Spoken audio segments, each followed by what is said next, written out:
Good evening and welcome to Monkeys with Fire.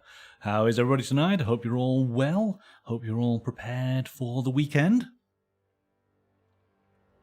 Say a quick shout out into the chat there. Good evening, Sarah. Welcome. So then, what game are we playing tonight?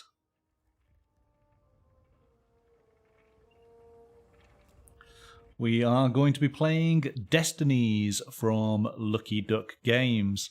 We've been taking a look at this game over the past week on the channel. We did an unboxing on Wednesday night. This evening we'll actually sit down and play the opening scenario, Nature of the Beast. Maybe a slight spoiler with the graphic there.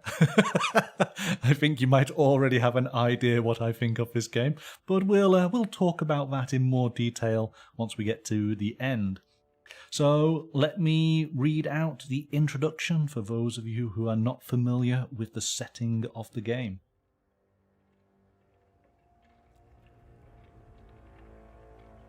The prophets speak of the angel of death and his descent upon the earth to bring forth the end of days.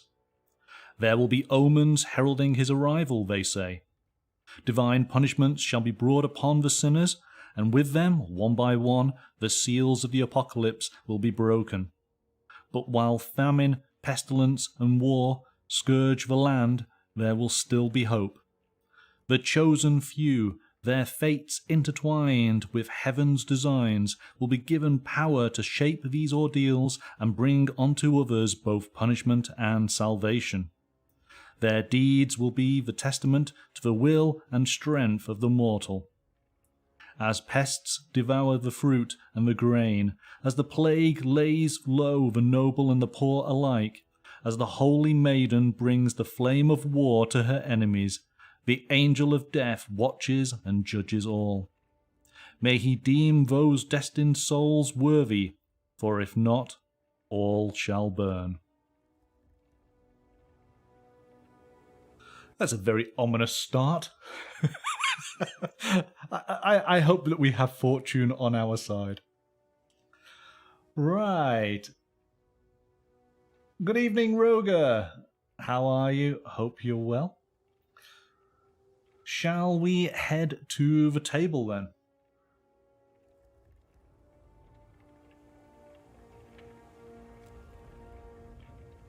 Okay, so I have the game set up in front of us. And setup literally took all of 2 minutes. This is Sarah's character. My character is off on the edge of the table here. But it's a similar setup. I have my player board, I have my dice, and I have my character that I shall be playing as tonight. We have a variety of chunky tokens in little pots there, so we'll need as we go through the game. And ultimately, we start with a blank table. And everything is controlled by an app. We'll show you that in a moment. Sarah, are you all set and ready? Yeah, okay. Let's bring you on in then.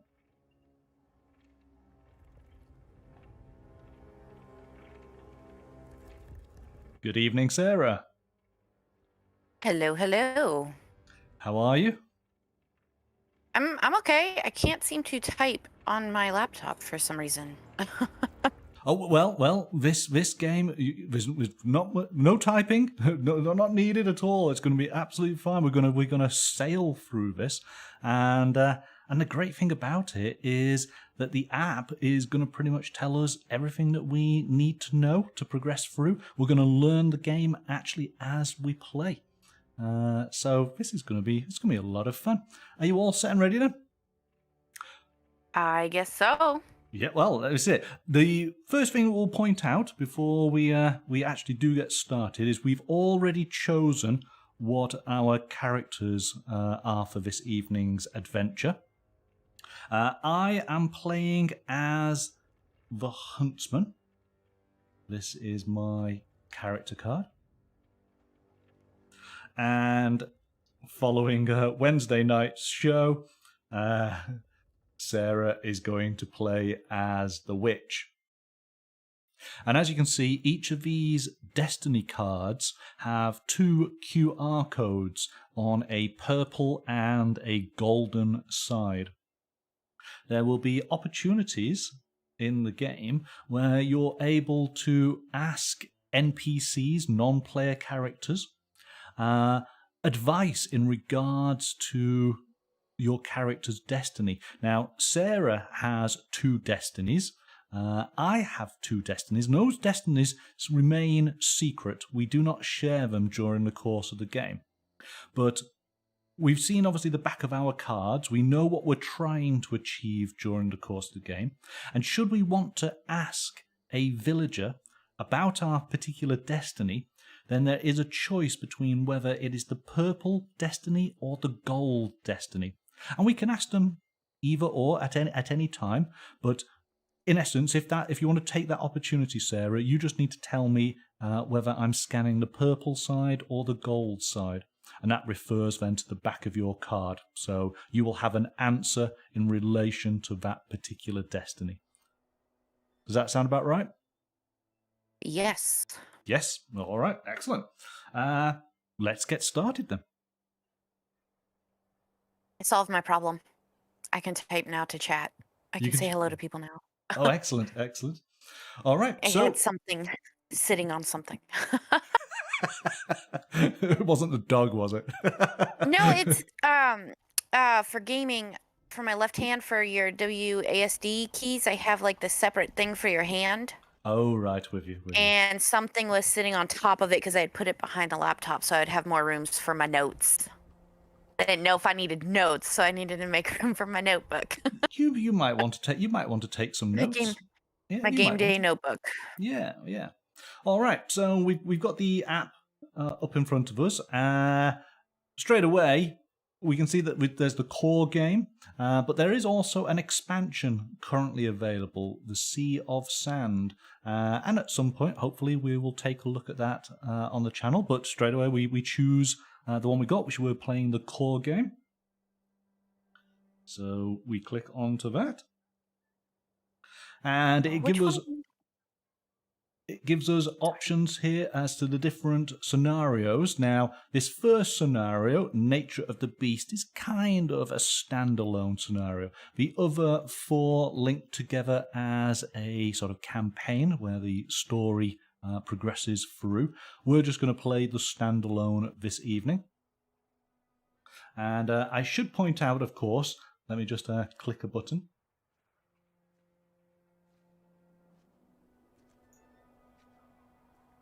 Go.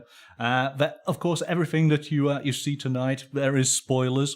You might want to, if you're watching this video after the fact, you might want to watch a little bit, get a general idea, and then stop, because, of course, we will be revealing story elements in this particular scenario. But as I say, this is the introductory scenario. It's the warm-up, isn't it? All right, so let's pick that.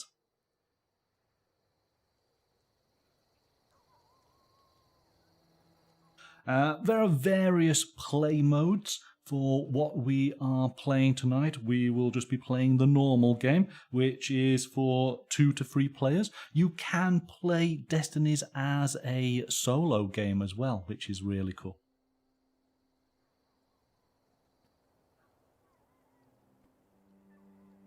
Now, all of this introduction text does actually have a voiceover. But I will do it this evening. Yes.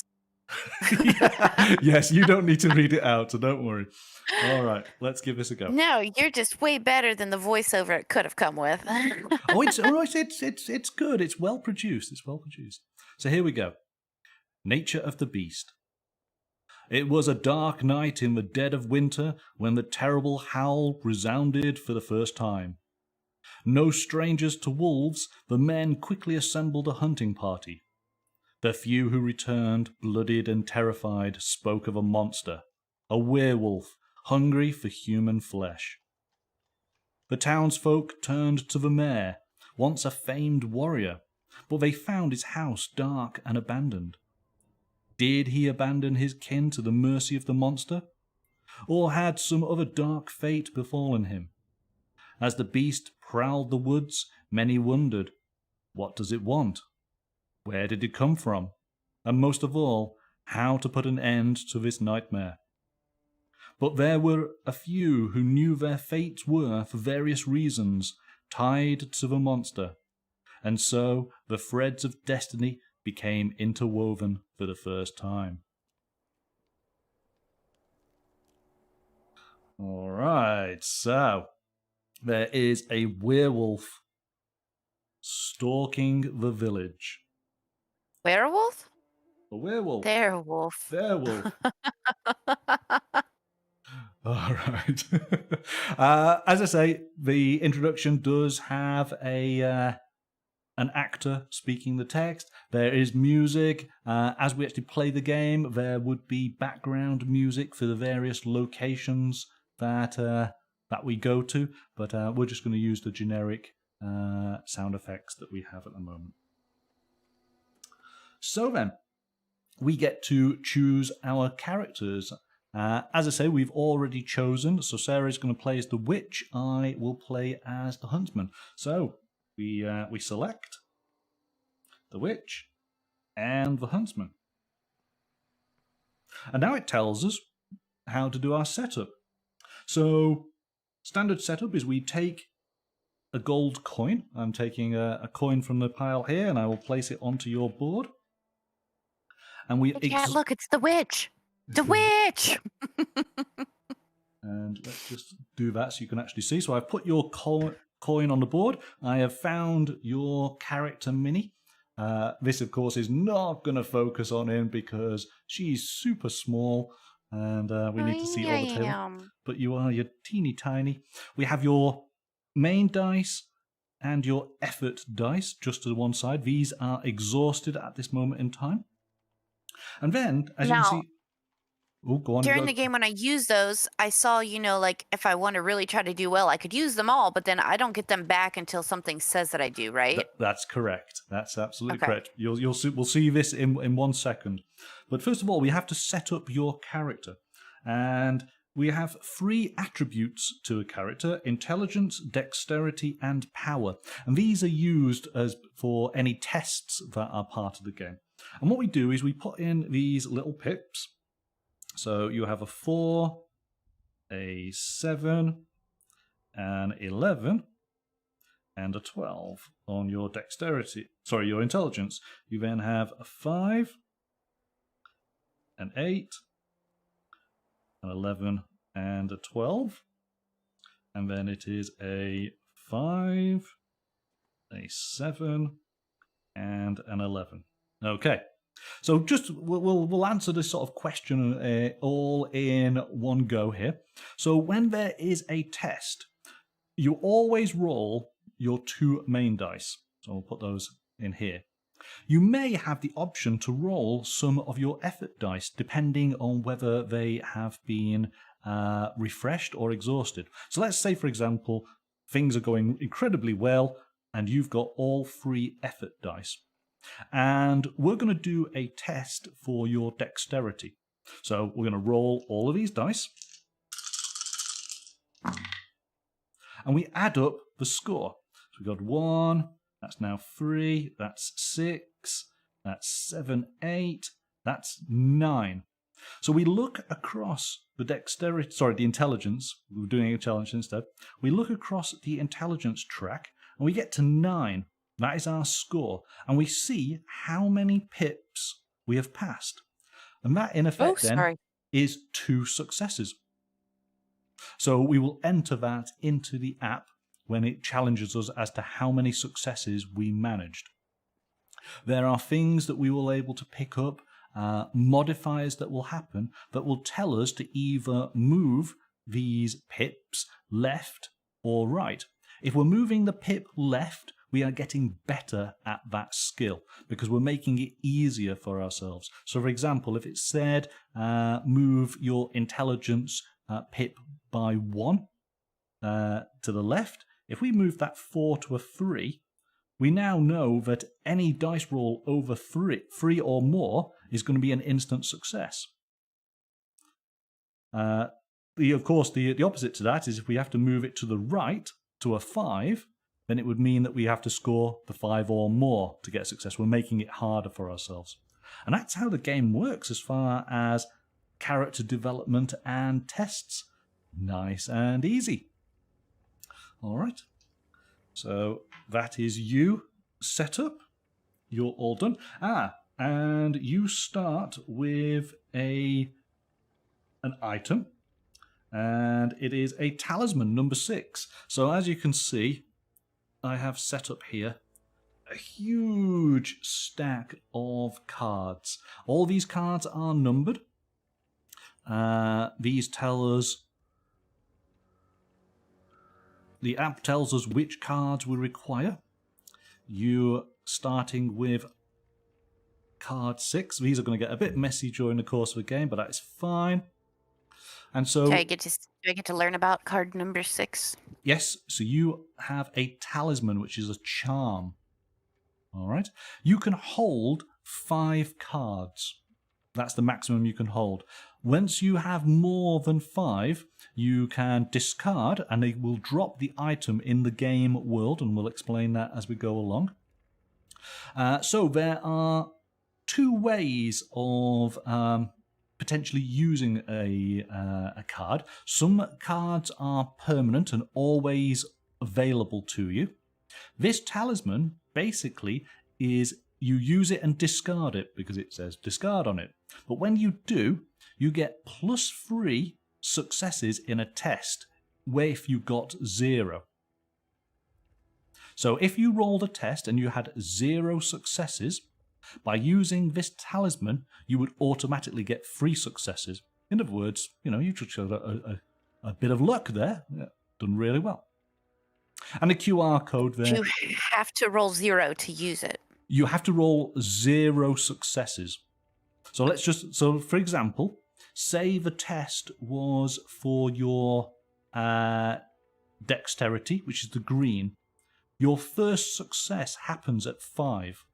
So you would purposely maybe not use any of your effort dice, just use your core dice. Roll those 2, yeah. Roll these 2 because you want to get as low a number as possible. Let's roll these. Right.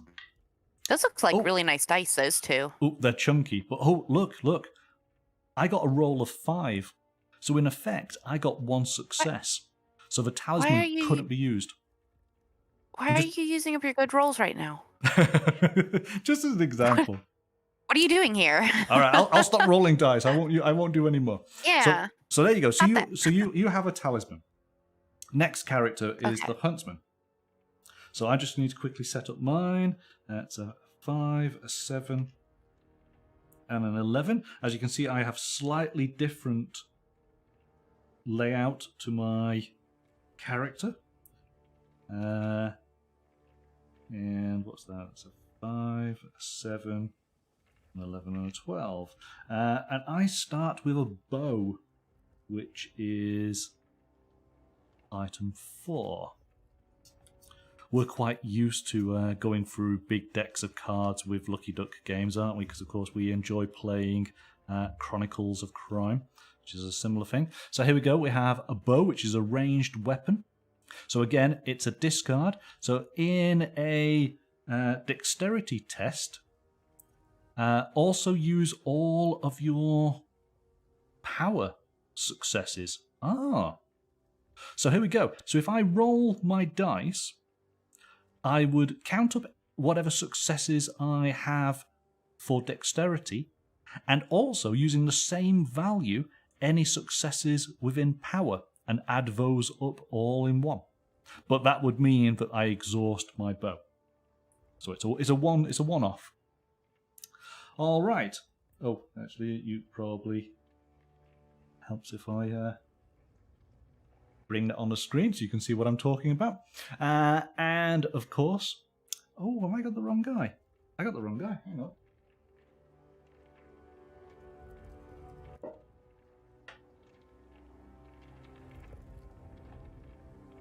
There we go.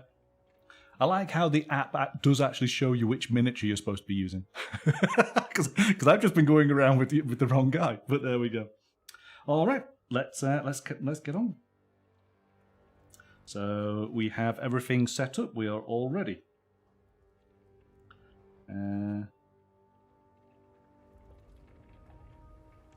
All right, the western part of the town. So we get card 2. I'm going to. So I'm gonna put this down so that you can see. So I take card 2 and I flip it, and that is the center of the town, just here. Put that there. The western part of the town, the church welcomes all. The town hall is locked and barred.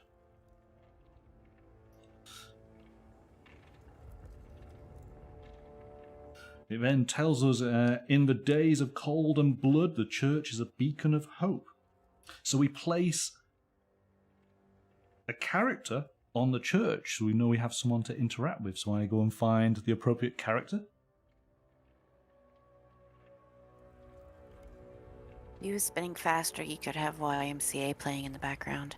Young man, do do do do do do do do do. You know, the finger pointing. Do do do. Yeah. Oh, he's definitely there. All right. This is probably why the game has its own music. So now we do is we put down card 23. So I'm going to do this all. So the eastern part of the town is where the smith and the inn can be found. We then have card 11. The hills by the village where the stone circle stands. Put that in there. A road through the forest that used to be much safer. You know what? I'm going to move these to here. So I think that might be a bit better.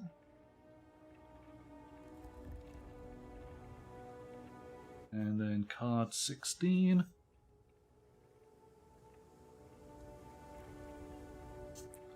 Let me just alter this slightly.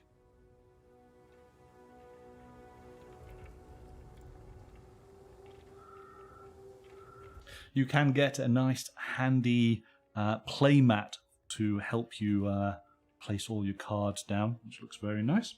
So there we go. So a wolf howls somewhere in the meadow. All right. Oh, how's that looking? Is that about right? There we go. That'll do. So we have what we can see of our game world set up, ready. And it is telling us that it is your turn, and so you automatically refresh one of your effort die. So that means one of the die goes into the pool at the start. So it is your turn, and you can decide what you want to do. You are currently... So he's the only person to interact with right now, right? On this particular card, and you are stood in the center of the village. Right. Now, if you want, you can interact with the priest in the church, or you can go and move to one of the other tiles, but as soon as you move to a tile that has not been discovered, that stops your movement. Typically, your movement is 2 tiles so long as they've been discovered. So it would stop your movement, you would reveal that tile, and then other locations of interest would be indicated. All right. I'm going to do that. I'm going to go move one to the right. Go find out about the inn. Got one to the right. Okay. So all we do is we press the appropriate tile on the app. And it's telling us, do we want to explore 23, the eastern part of the town where the smith and the inn can be found? So we say yes to that. And it tells us this part of the town houses the inn and the craftsman's dwellings. Usually it's teeming with life. Now the streets is empty. So we flip the tile. I'll just turn that over here. Done. And it tells us now we need to put down tile 52 next to it.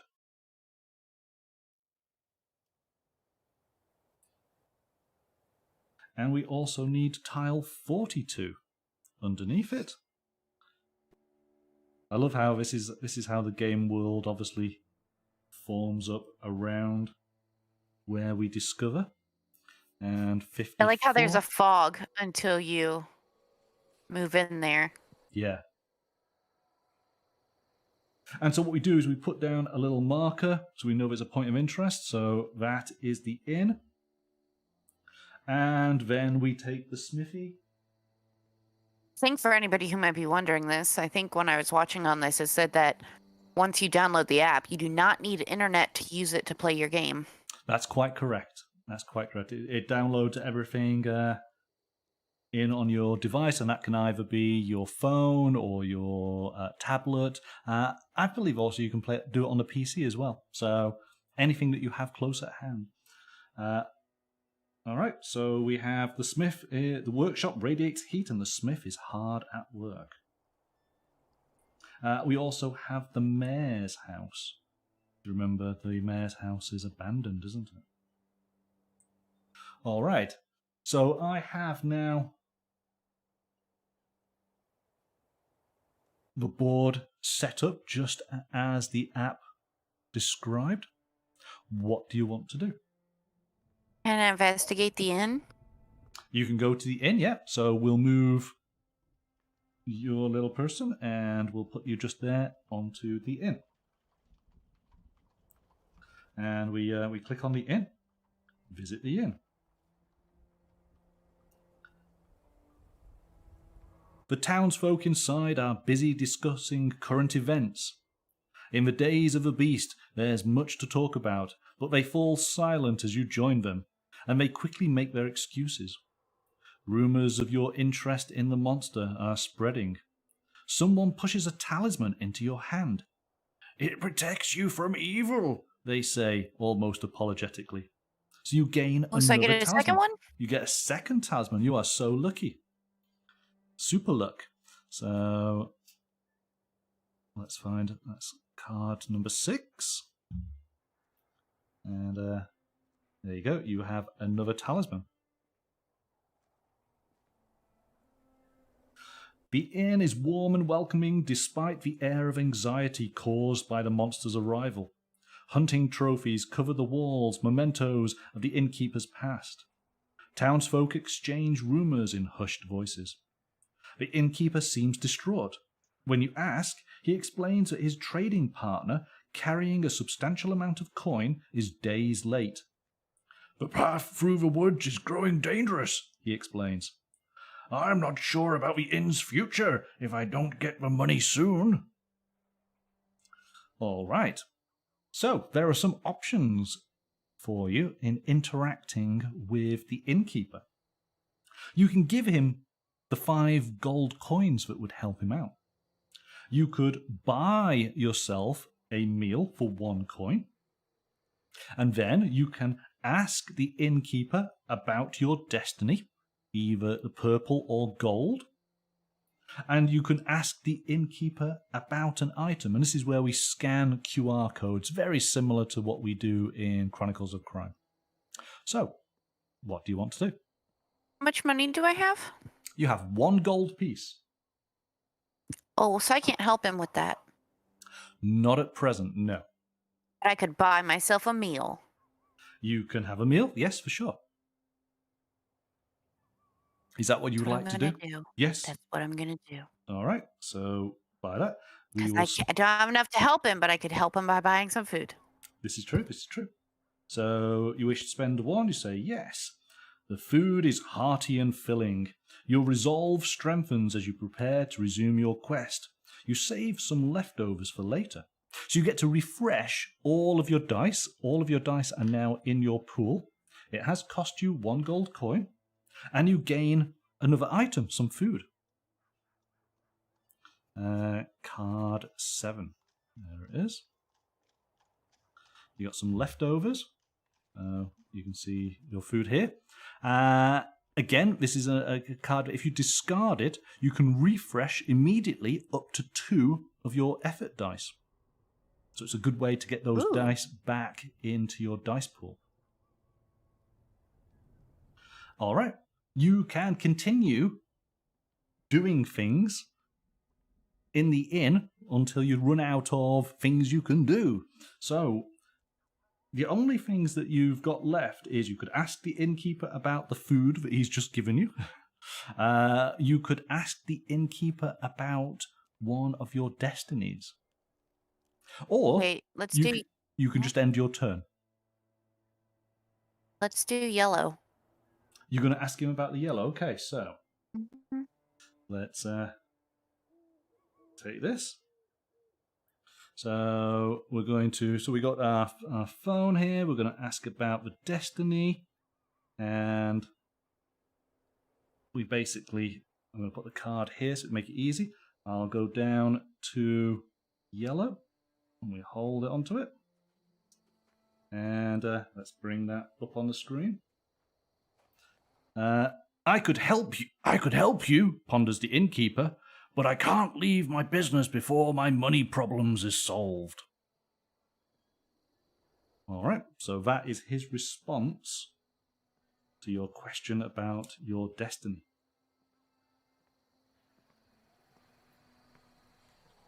I can see now where these side missions are coming in. Yes.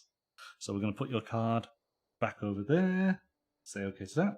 And so pretty much now you could ask him about your items, but that's it really, because you can't obviously give him the free coins that he requires. So I would end my turn and pass it over to you. Pretty much, yes. I think that's what we'll do. All right, end a turn. And so it's over to the Huntsman. I get to refresh one of my dice. And I will be right back in a minute while you set up your turn. I am starting just there. And I should actually look what my destinies are. Okay.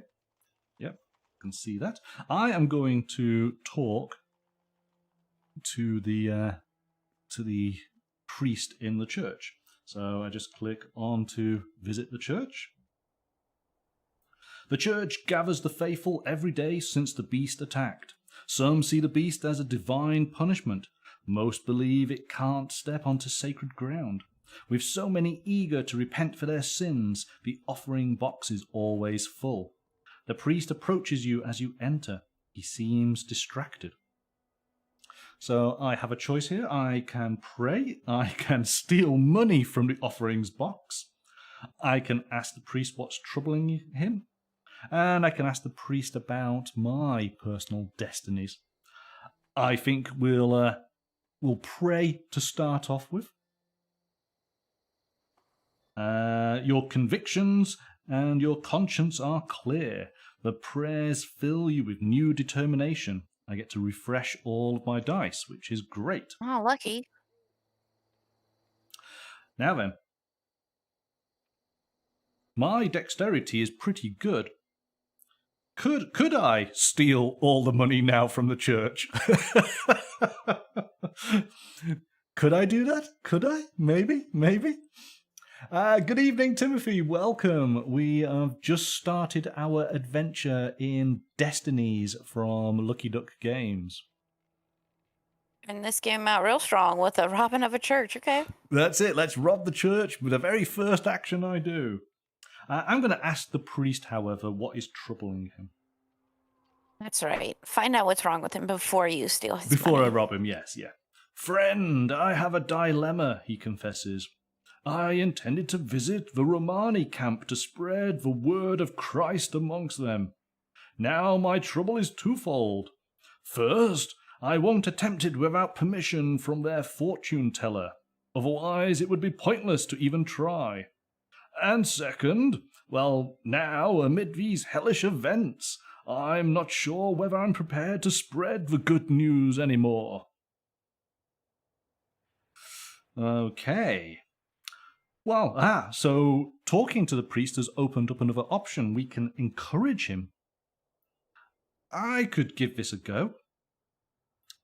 Is it worth giving it a go? Ooh, maybe. Or Now, you could just steal his money. or I can steal his money. Still stealing the money. Now, but this is where I can take a look at my skills, and at this moment in time, my skill level is 7. So I would get 2 successes if I roll 7 or more. But then the next skill that's available, sort of success that's available to me is 11. I'd have to score 11 on my dice. I'd have to really do a great roll. And this is me you're talking to, yeah? I'm just going to ask the priest about my destiny. I am not going to steal from him. So I'm just going to put my card over here. I'm going to scan the code. Scaredy cat. The abbey used to hold many treasures, but now it lies in ruins. Maybe something remains. Ah. So I know about something that may help me with my destiny. So I still have those 2 options, but I am going to end my turn just there. And it goes over to you, Sarah. It tells us at the beginning of each day, you always have the option of refreshing one of your effort die. Because, of course, you had a hearty meal, all of your dice are fine. There's nothing to refresh. So, with each day, though, that little text bubble that we bring up, that's the only one that we can interact with on that day, right? I can't say, okay, well, I went to the inn. Before I end my day, I'm going to go over to the smith, right? I have to wait for the next day. Yes, exactly. Yes. Yeah. Basically, and then how many days do we have? Are we on a limit or no? Not for this particular scenario. No. No. Obviously, the limit is your other players because you're competing against me. If I'm able to complete my destiny before you, I win. All right. So there is a timer. It's just how successful things are for me. And of course, you don't know what I'm trying to achieve, like I don't know what you're trying to achieve. All right. So, drawn by rumors of the monster, the bishop himself arrives in town. He takes up residence in the church, and it is said that he offers a reward to anyone who slays the wolves threatening the faithful. He believes them to be in league with the beast. The priest was seen travelling east towards the crossroads, burdened by some troubling dilemma. So the priest has gone. And now he is replaced by the bishop, who is in the church. And it's now over to you. What do you want to do? Go talk to Smith. You're going to talk to the Smith? No, wait, the mayor's house is empty, right? Sorry, what was that? The mayor's house is empty, correct? Yes, as far as we're aware, it has been abandoned. Let's go to the mayor's house instead, then. Oh, okay. All right. So we move you over to the mayor's house. We'll say yes to that.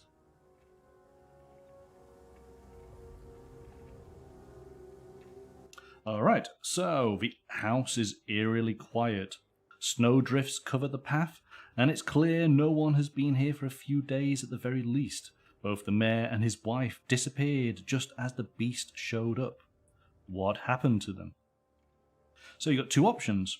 You can use your power skill to attempt to open the door, and if you had a item, then you could maybe use that as well. That's why the QR code symbol is next to it as well. Or I'm going to look you can use your intelligence to look around. I'm going to look around. Gonna look around. All right. So here we go. We have a test. Now you have all of your dice available to you. You have your 2 main dice and your 3 effort dice. You must use your 2 main dice. Do we know how many successes I need? All right. Okay. Good question. This is where the game it doesn't tell you how many you need, but it's for you to try and judge. And it gives you a guide. And let me just share this with you. Okay. You have the chart. I have a chart. So basically, a test in Destinies never requires more than 6 successes. So when deciding how many effort dice to use, maybe these will help. If the test is easy, you're just going to need 1 success. If it's a moderate, you'll need 2. If it's difficult, you'll need 3. A very difficult is going to be 4. And an epic is going to be 5 to 6. Now, it doesn't tell you how many or at what level looking around the house to reveal clues. What's that going to be? That's for you to judge. I assume it would be easy, so let's just roll these 2. You're assuming it's going to be easy. All right, fair enough. So we roll these 2 dice.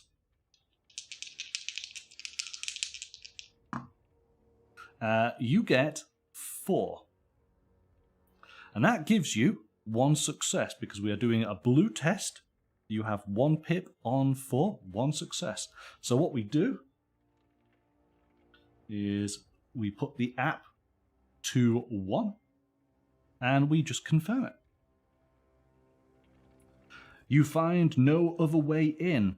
There's only darkness behind the dirty windows. Nothing of interest draws your attention. So you gain an experience counter and you lose 1 of your intelligence points. Let's explain that. Oh, it has to be for our intelligence? Nuts. So, on the blue track, you need to move 1 of your pips 1 place to the right. I'll move that 7 to a 6. No. You mean 7 to an 8. It's going to the right. Oh. So you're making things... Tests are now going to be harder for you. You failed at that test. Oh, no. Okay. So... Yeah, move the 7 to an 8. 7 to an 8. Okay. So now you're going to get a success, you need to get over easy, you guys. 4 or more, and then 8 or more. However, even in failure, you've learned something. All right? And what you've learned is you have a little token.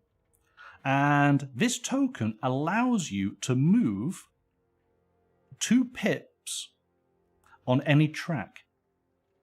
Right? Now, you could move the same pip 2 places, or you could move 2 separate pips on the same track, or 2 pips from 2 different tracks. It's completely up to you. And you can play this at any time. But to be honest, you've got it. You might as well just play it immediately. I'm going to use it on the fist. You're going to use it on the fist. Okay. So slow that down too. Which pip? So are you going to take the 5 I am a pip? witch. Yeah. Are you going to take the 5 pip and move it down to 3? Put it down to 3. Okay. Right. So because I want to get through that door. Okay. And so you've used that token. So pretty much in the game, we won't bother too much with tokens. We'll just instantly use their ability, okay, and move our pips along. So now you have got better. Yes, you've failed at the intelligence of being able to search around, but you've suddenly become much, much stronger. Right. All right. So we put the dice back. And we can keep going. So yes, it was a good call to make your character stronger. So you can have the option of trying to use power to bust Open the through the door. door. Open the door. All right. So here we go. 3. So my 2 main dice and then 1 X. Oh, get through the lock. Oh, I don't have a lock pick though. Exactly. That's it. So if you had a particular item, you might be able to use that to get through the Through the into the house. keyhole. Yeah, exactly. So what you're going to use your force, aren't you? Yes. I can just see somebody like, I ordered a toad in the hole. It should work in a keyhole. Yeah, let's force it open. Okay. Again, it's going to be 2 dice. Let's add 1 more. Right, now remember, you're going to have to score 7 or more. 7 to get 2 successes. You need 11 to get 3 successes, and that is the maximum that you're able to do. And you've got to then decide to yourself, how difficult is it to break down a door? I still say let's roll 3 dice. All right. So you've got your 2 dice plus 1 effort dice. Here we go then.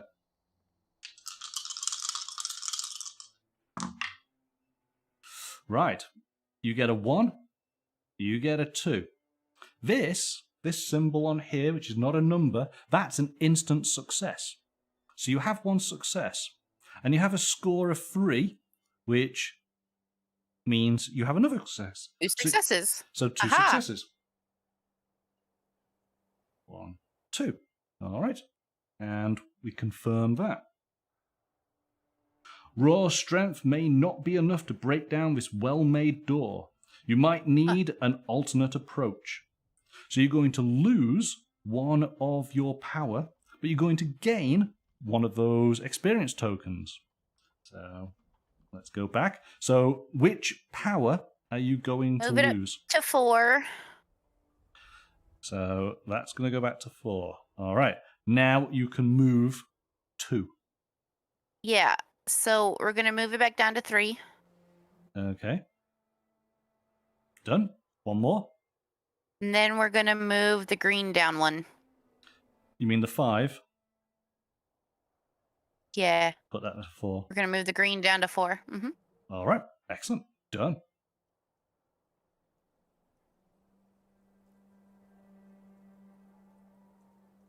All right. Let's go back.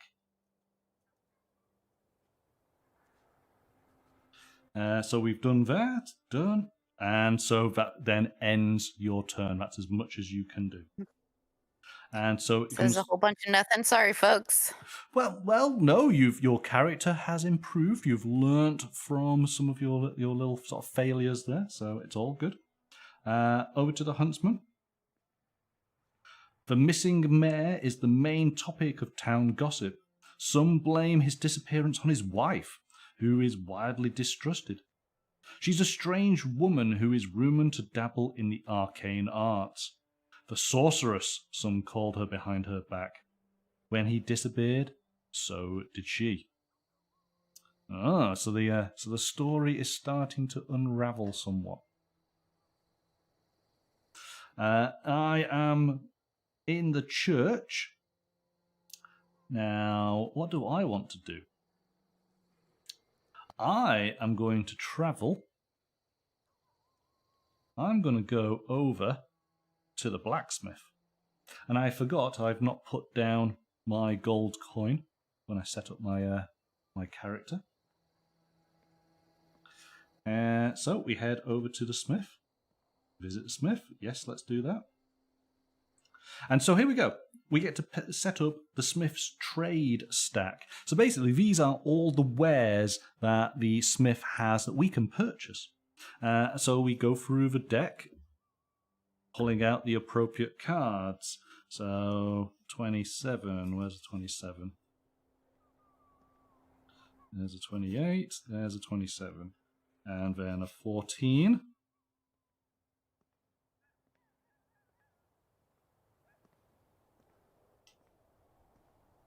14, done. A hatchet, which is 5. Oh, there's a 16 there. Let's get the 16 first.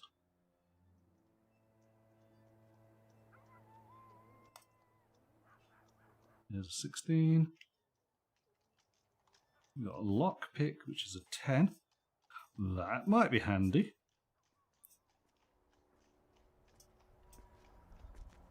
Got a 10. And the hatchet, which is a 5. Oh, actually, there's multiples of these, isn't there? So the hatchet, 5 is 2 of those. The lockpick, there was 2 of those. It's actually, he's got quite a few things for sale, hasn't he? And the sword is a 14. There we go. Let's take a look, see what he's got. I think most of this is going to be pretty obvious. So, a crossbow. Crossbow is an item that you always have. So, on turn start, you may decrease your dexterity to increase your power. So that's something you can do every turn. That's quite cool. So what you trade on dexterity, you're going to become uber powerful. Cost 2 coins. The sword is a one-off, so in a power test, don't roll any of your dice. Instead, your roll counts as 10. So wherever your successes are on your power track, using your sword instantly is a roll of 10. But you would discard it. A trap in a dexterity test, don't roll any of your dice, and again, your roll would count as 10. Lockpick. So, is that bear trap and always or discard? Sorry, which one was we referring to? Bear trap, one right before. The trap, yes, these are all discard. These are all one goes. So Okay. The lockpick, you can discard it, which would increase your dexterity for each other item you own. So that's interesting. And then the hatchet is plus 2 successes in a power test. So again, that's quite cool. But all of these are one-off uses. So what Except we do, for the crossbow.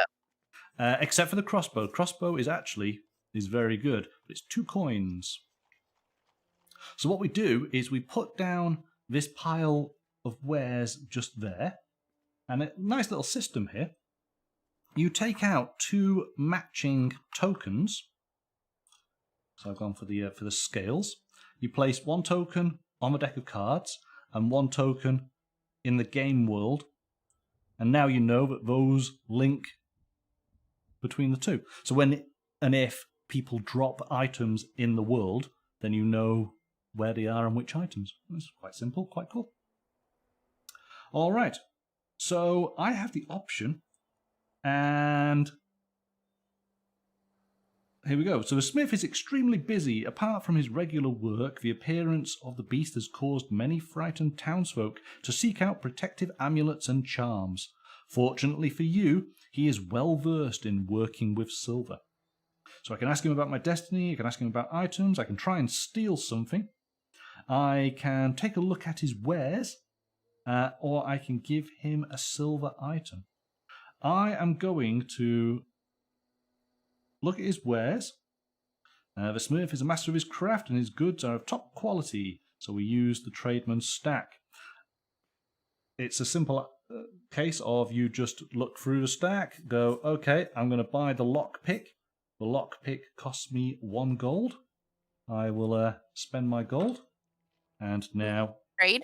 I have a lockpick. What was that, sorry? So could I give him, like, if it was my turn, could I give him my food and trade for the lock No. since it's worth the same? No. Okay. No. Only money. That's all you can do. I am going to ask him about my destiny, and I'm going to ask him about my other destiny. So let's go over here and we scan that. So he says, I don't know of such matters, but the old Pathfinder might. So we have to find the old Pathfinder.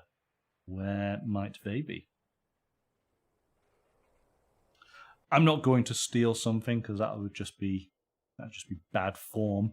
So I think we can go over to you then.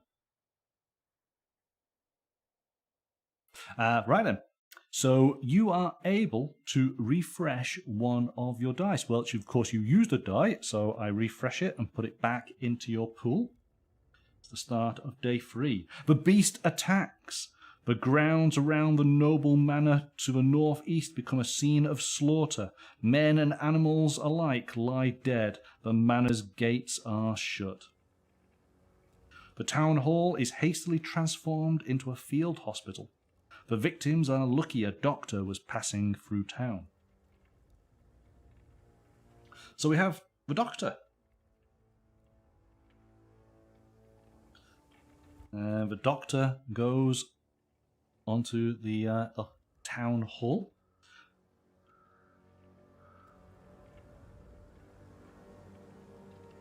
And it is your turn. You are currently standing at the mayor's house.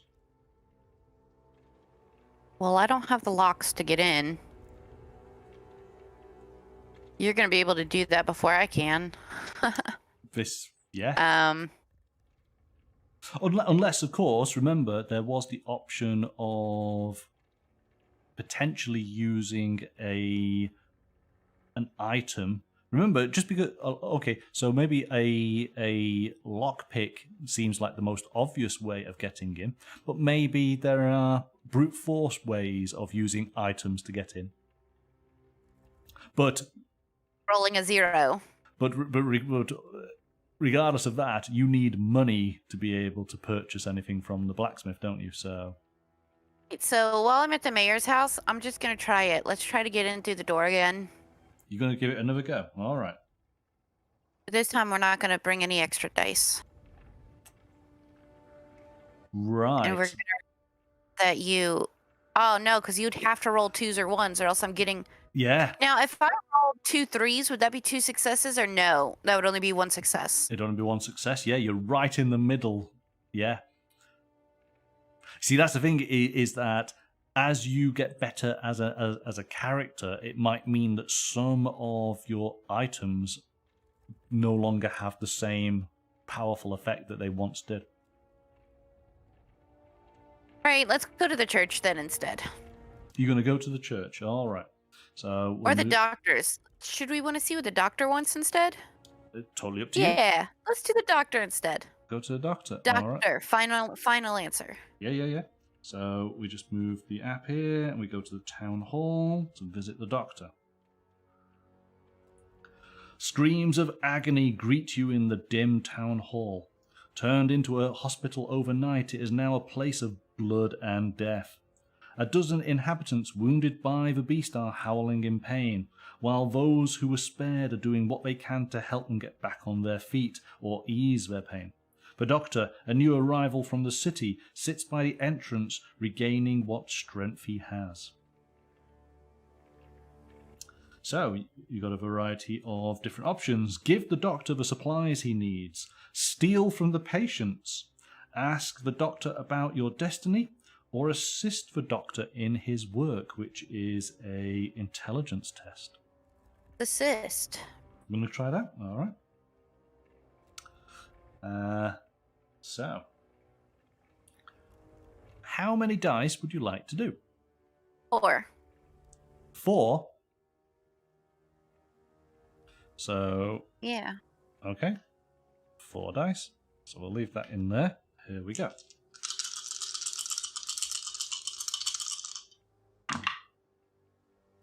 Ooh, okay. 1, 2, 4, plus a success. So that gets you 2 successes. So let's put those in. And confirm that. You help enough to make a difference. A little hope brought to the suffering folk. You leave tired but confident. So you gain an experience token. You get to refresh all of your dice. So that's really cool. And you gain a gold for your efforts. So how do you want to improve your character? You have 2 movements.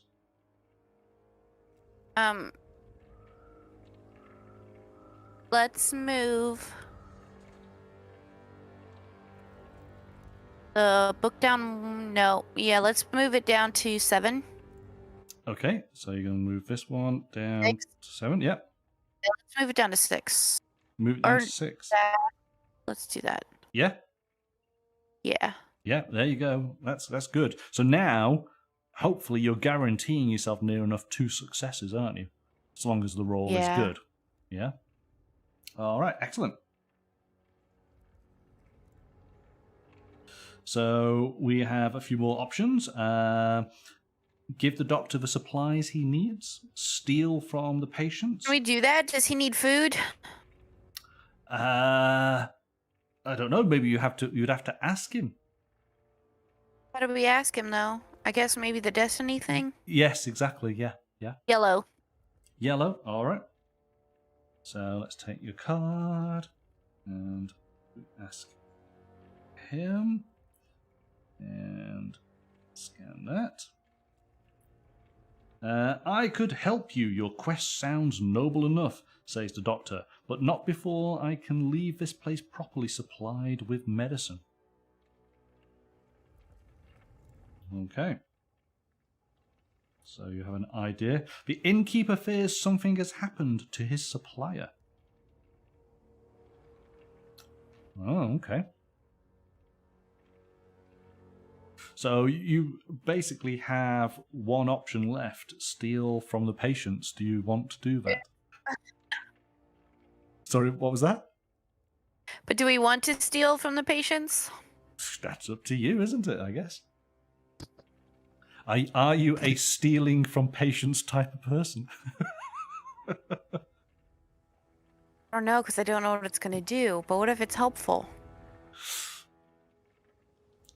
These are the choices that define you as a person. So what are you going to do? Roll 3 dice. Seriously? Oh, okay. Yeah. Okay. All right. Gotta take chances, right? Robin Hood, let's go. from maimed people from a werewolf attack. You're mean. All right. Healing, they don't need it right now. You don't need that money. You can make better use, yeah? What if I need to go buy this medicine? Well, exactly, yes. Good call. We're calling it taking donations, not stealing. Oh, okay. Well, there we go. We got a 4, 5, and 6.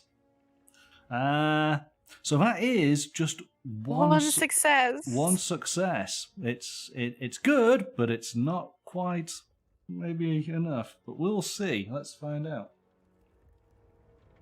You know, how difficult is it to steal from injured people? Here we go. Let's find out. An old man wakes up suddenly with your hands in his pocket. No, he moans. Thief, leave me be. You hastily leave the town hall before anyone notices. So, let's be real. I think that old man would be paying me some money if he woke up to find my hand in his pocket. Oh, God. That's awful. The poor guy has been maimed. So you lose 1 dexterity. Which one do you want to do? We'll move it up to a 5. Okay, so that goes up to a 5. Then we're going to move it back down to a 4, and move the other one down to a 7. To a 7. All right, done. Those dice return. This one is exhausted. All right. And that ends your turn, thankfully. So over to the Huntsman. I get to refresh, but I've not done any tests, so I don't need to. The beast was seen running towards the woods. It moved inhumanly fast. Okay. I am going to go to the mayor's house. So I'll move over to the mayor's house. And I am going to open the door and I'm going to get through the lock. I'm going to use my lockpick. So we just take the card out and we scan.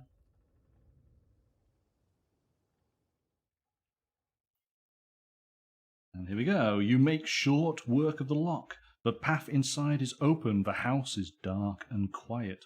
So we get to discard that card. Done. Quiet darkness. A faint smell of herbs and dust. Neither the mayor nor his wife, the sorceress, are here. Books and ledgers lie on the table, along with some coins. The walls and the floor are decorated with animal hides. So, well, they're not here, so yeah, let's steal's such a harsh word. We're gonna just acquire, procure the coins. The money is out in the open. Your mission is of great importance, and you need all the help you can get. Should you take it? Damn right, steal the coins. You need it more than they do. The feeling of guilt is almost imperceptible. So I take 2 coins. Awesome. We have the option now to search the house. Let's do that. And it's my first test of the game. I have successes on 5, 7, and 11 for my intelligence. I'm going to throw everything at it. All of my dice, all 5 dice. I want to get those 3 successes. So here we go. Needs to be 11. Ooh, not good. 3, 6, 7, 8, 9, 10. Ah! 2 successes then. Okay. At first, you find nothing out of the ordinary, but then a rug lying unevenly. A hollow sound as you knock on the floorboards beneath. The compartment hidden below is mostly empty, cleared out in a hurry, but the scraps of parchment and the broken talisman of sticks and bone leave no room for doubt. This is where she used to hide the evidence of her sorceries. A silver key gleams in the dirt, evidently forgotten. What does it open? We have the ornate key, number 32. So, go through the deck, find the card. There it is. And so, I have an ornate key, which is something that I can keep always. You may exhaust 1 unrolled effort die to re-roll any number of my other dice. Or maybe I can use it in due course. So, I used up all my dice, which means 2 dice come back and 3 dice are exhausted. And I have an option of decipher the notes you found. So I would only be rolling 2 dice on this. I don't think I want to do that. This is one thing that I have noticed when playing the game previously, is that if you go down sort of a line of inquiry and you fail, sometimes you cannot do it again. So it is worth not doing it in the first place to amass more dice to hopefully make you more successful in that one opportunity you've got. So I'm going to end my turn just here. Oh. Okay. And then there's other times where, hey, that's it. So I had my opportunity and I have missed out completely. I probably should have attempted deciphering those runes, but never mind. So the mayor's So I house... assume if I go in there, there would be nothing for me there, right? Exactly, yes. Well, that's it. You can't go to the mayor's house now. It's been taken off the board. Can I go to the church? You can go to the church if you wish, yes. Okay. Well, I guess we have to wait for the next day. No, it is your day, so you can go to the church. Okay. Oh, don't go there. Yeah, let's go to the church. So it is now. So here we go. It is the witch. It's your day, and you get to refresh one of your dice. So we put that back in the pool. Husband of a witch, son of a witch. Nothing good could have come from this, some say about the missing mayor. Others claim the sorceress summoned the beast to kill him, as she hid in the dark woods. The mob are getting unhappy. Well, I got this old guy at the medical clinic that's on my side. Okay, so I go to the church. Go to the church. Visit the church. Okay. So you have...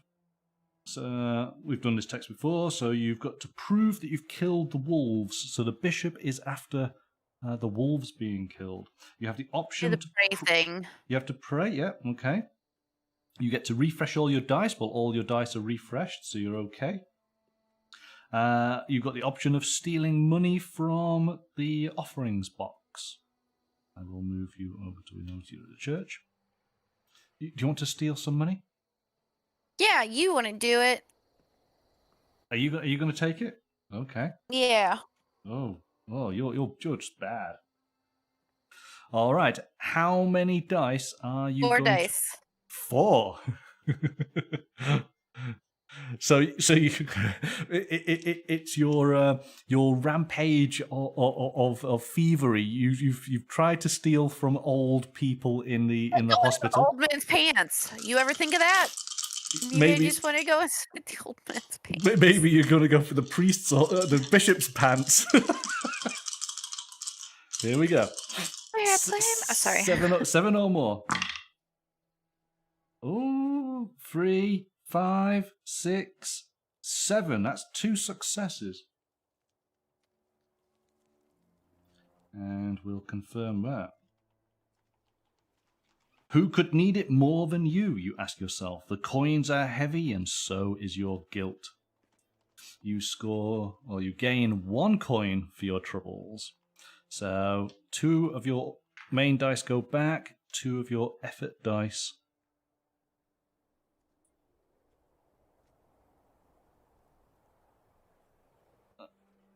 are exhausted. So that pretty much brings you to the end. Yeah, you can't do anything else. Yeah, so end your turn. I mean, I guess I could scan the food and be like, it's the werewolf. No, the food isn't werewolves. I mean, they don't know that. I think they might, but anyway. Oh, right. I killed him and cooked him. So it's my turn. Where am I going to go? I am going to go and do some discoverings. So let's get out into the world. I am going to go to card 52. So we turn card 52 over.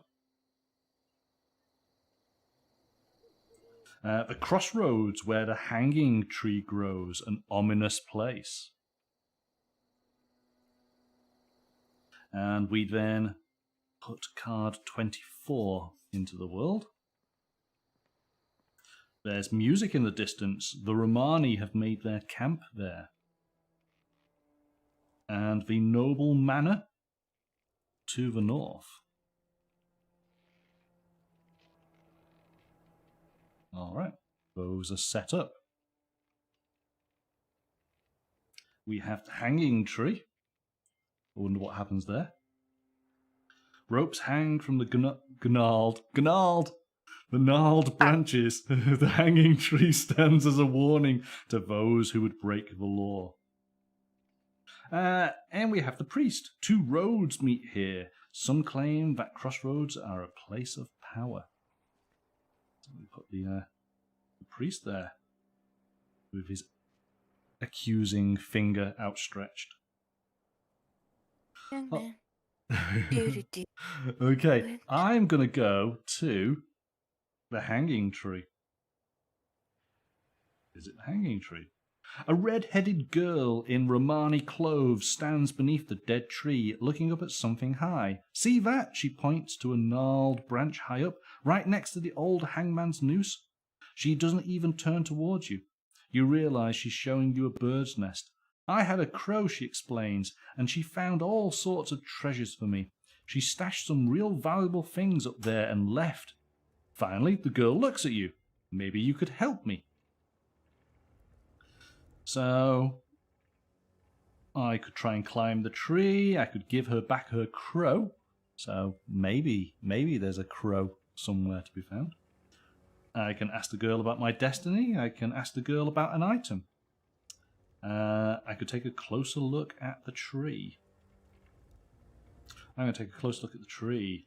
So we need to do a test. I only have my 2 main dice and 1 effort die. So let's just give them a roll and see what we get. 7 gets me 2 successes.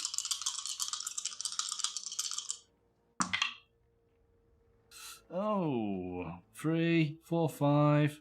That's 6. Rubbish. So just 1 success.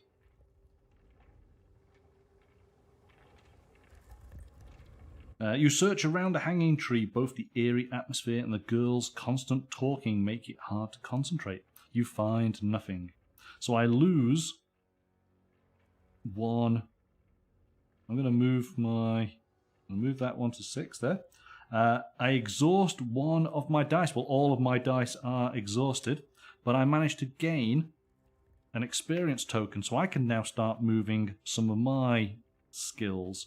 And I'm going to move that 6 to 5, and that's 7 to 6 on my intelligence, and get myself a little bit better in the game.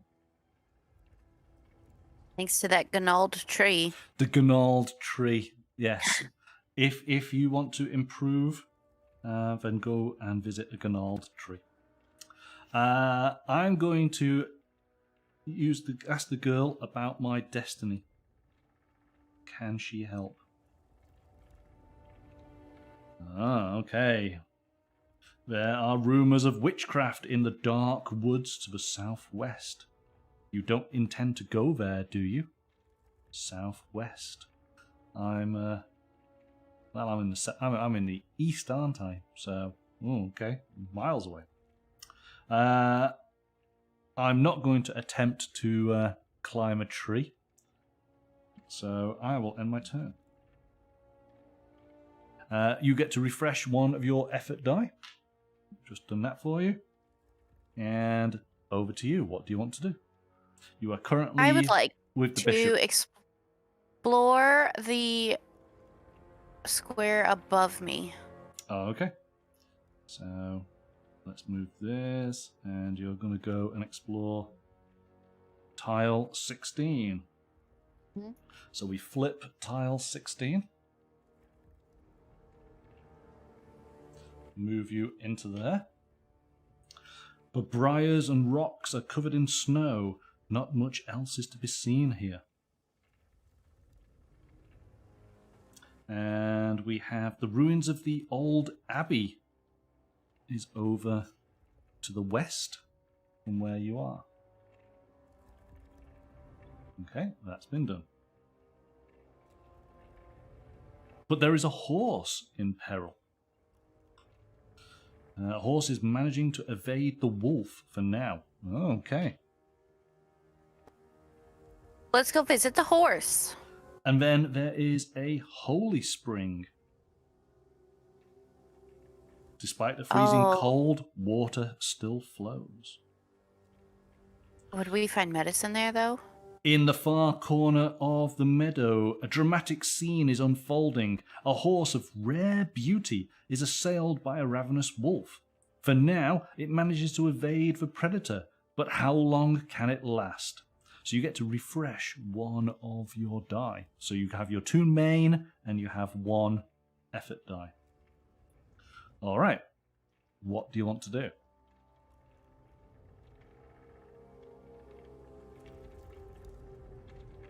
I should have more than one. No. You've used your other die, so those are exhausted. No, at the beginning of the day. At the beginning of this day, you were supposed to give me one back, so I should have 2 back. Oh, that's true. So I should have all of them. No, you have you have 2 because yes, you've refreshed 1 at the beginning of the day, and you've refreshed 1 just now. Yeah, but I only used 2 last time.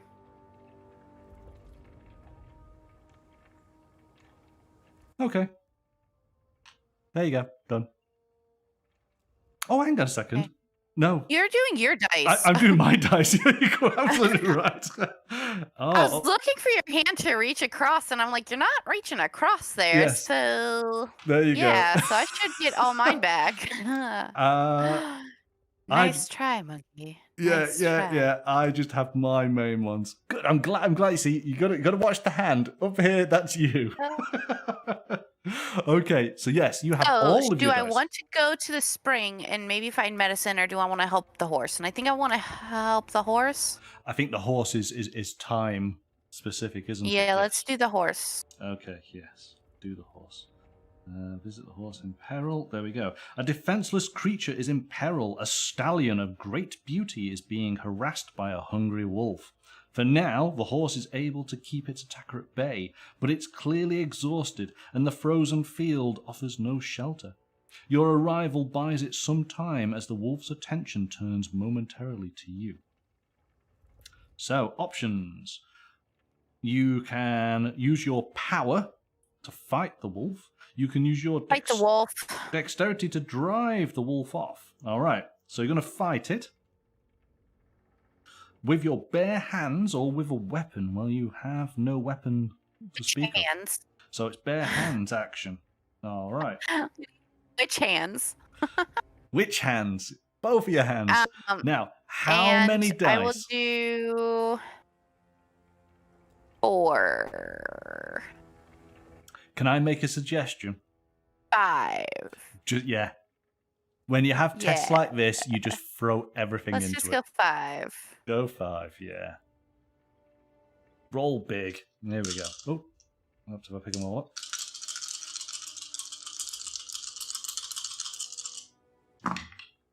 Whoa, okay. 4, 5, 6, 7, 8, 9. Oh, it's just short, but you definitely have 2 successes. Is that enough to fight off the wolf? You charge, but the wolf pounces upon you, knocking you off your feet with ease. It bites ferociously, and before you shake it off, you receive several painful wounds. So you exhaust one of your die. Well, we've used them all, so it doesn't really matter. You lose 2 of your power pips, but you gain experience. So, in essence, you could kind of keep everything as is, if you wish, or you can move 2 of your power and then move 2 others as you see fit. You have to move up my 2 powers anyways.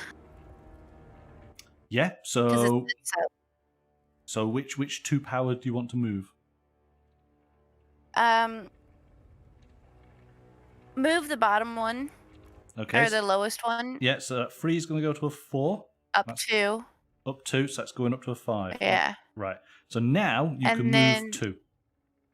Yep, we're going to move the other power down to a 6. Okay. And then we're going to move the green down to a 6. Okay. All right. Excellent.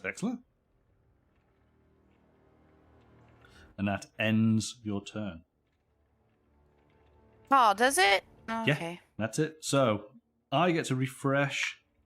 Well, you've just had just been engaged with a wolf, haven't you? So that's taken up. When's our wedding? Ba-boom-ch. Okay, so the Huntsman, I've refreshed my die, and we click. I am going to... Now, okay, I'm going to do a bit of movement here, because we haven't really sort of seen this. As I say, you can move up to 2 tiles, so long as, obviously, they're visible. If you ever enter a tile that's not visible, then you sort of end your movement. So I'm going to go 1 to this area, and 2 into this area, which, of course, halts my movement and reveals the tile. So let's click on here, tile 42. The wolves are in these woods. Is it wise to venture alone? I think so. I think we can go in here. All right. There is a broken cart. See? And a wolf den. My dungeon square. Put a broken cart, because there's always a broken cart. There's always a broken... Yes, exactly. Yes, yes. All right. So we have a wolf den and we have a broken cart.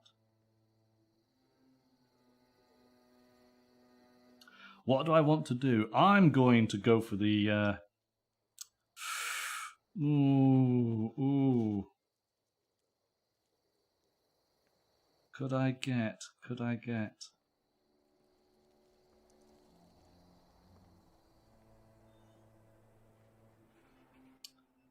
Because I've only got my 2 main dice and 1 effort dice. Do I want to take on a pack of wolves? I could use my bow, which means I could use my dexterity and power. Both of those are 7. If I can roll 7, I'd be okay. But I'm not going to chance it. I'm going to go to the broken cart. A merchant's cart lies overturned in a shallow ditch. Crates and barrels lie strewn around a path. There's no one in sight, and the horse have been scavenged down to bloody piles of bones.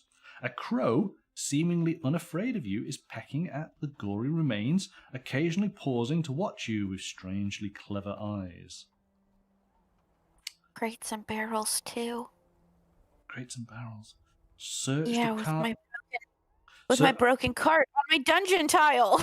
Search the cart for lost valuables. Let's do it. So I had a broken cart, a barrel, and a crate. You are describing my dungeon tile. Pretty much. You're right. Yes. Okay, I'm going to roll all 3 dice here. I need to get 7. Oh, if only I had attacked the wolves. 4, 5, 6, 7, 8. So 2 successes. Oh gosh, if I'd done the wolf den, that would have been. I would add 4 successes. That would have been perfect. Typical. All right. So 2 successes. You pry open some of the crates, and among the frozen and damaged goods, you find quite a large sum of money. Oh ho! 4 coins. Let's take some cash. So 1, 2, 3, 4. There we go. Done. Now, so my dice come back, but I do not have my effort die. Well, I know somebody who wants a crow, so let's see if we can catch the crow. Oh, lure it with food. I have no food. Gonna have to try and sneak up on it, aren't I? All right, here we go. It's literally 2 dice. I'm gonna do rubbish here. So again, 7 on 2 dice. Is it possible? Nope. So I get 0 successes. The crow caws as if offended and hops several steps away, not afraid, but cautious. So there we go. Crow's still there, but I could look at the tracks. Let's look at those. I can roll these 2 dice again, see if it helps. Oh, well, that's a score of 5, and that gives me 1 success. The snow is blooded and trampled. You have no idea what you're looking at, but it's certain that something gruesome happened here. Was it the beast? And that's the end of my turn. You have lingered for too long. A snarling pack of wolves is on your trail. This is not a moment for valor. You must run. Ah, goodness me. So I need to roll my 2 die. Fails. Trips over bootlaces. Yeah, more than likely. Oh, yes, with that score, I get no successes. All right. You run as fast as you can, but the wolves are faster. A short and desperate fight ensues, but luckily the carrion still strewn around the crashed cart makes for an easier meal. The pack abandons the chase, leaving you utterly exhausted. I exhaust all of my effort dice. Well, they are already exhausted, so it makes no difference. So that is my dice back and done. You refresh one of your dice. Done that correctly?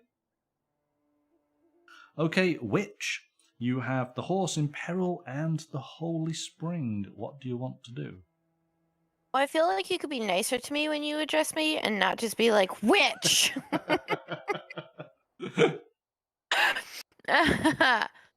uh,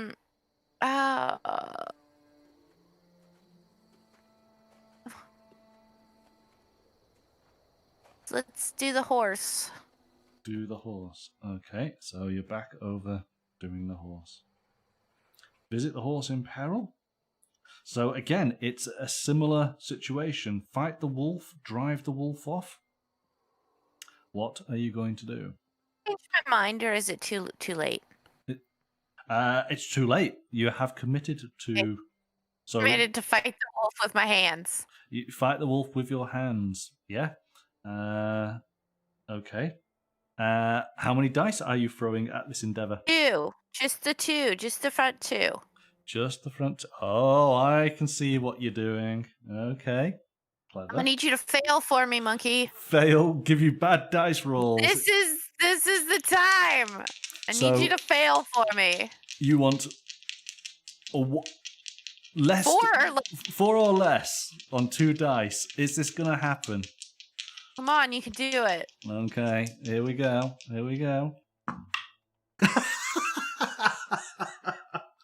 But it doesn't matter. It doesn't. Well, to some degree, that's a roll of 7.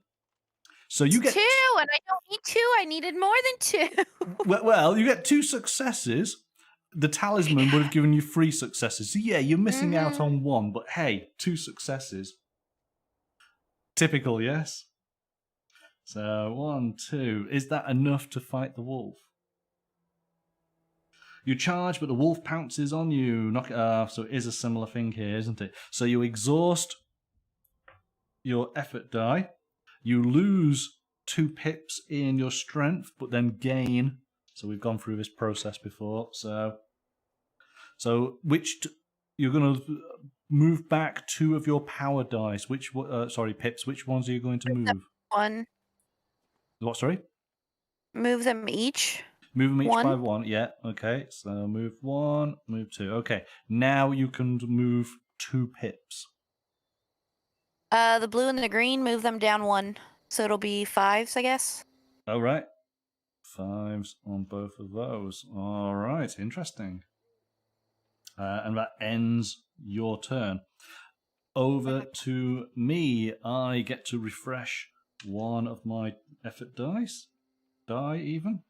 Done that. You know what? I'm gonna take on these wolves. I'm gonna go to the wolf lair. Is it the wolf lair? Yes. I'm going to destroy the den.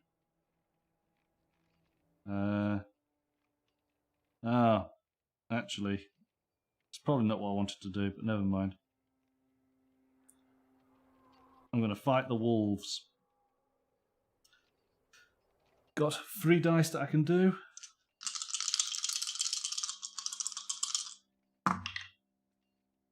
That's 5, that's 7. Oh, that's 2 successes. Is that enough to take out wolves? An entire den of them? Let's find out. If it is, I'm gonna be real mad. Yeah, I would agree. So here we go. You underestimate your enemy. The pack falls upon you, growling and biting, and you realize you're no match for the wolves. You run, much later exhausted and covered in scratches, you collapse to the ground, finally safe. So, I don't get to exhaust because it's already been done. I get my 2 dice back. I lose 1 of my power, so I'm going to move power to 6, but I'm now able to increase 2 of my pips. I'm going to increase my power 1, 2, back up to 4 with renewed vigor. So hopefully we're going to be a bit better next time round. But actually, yeah, okay.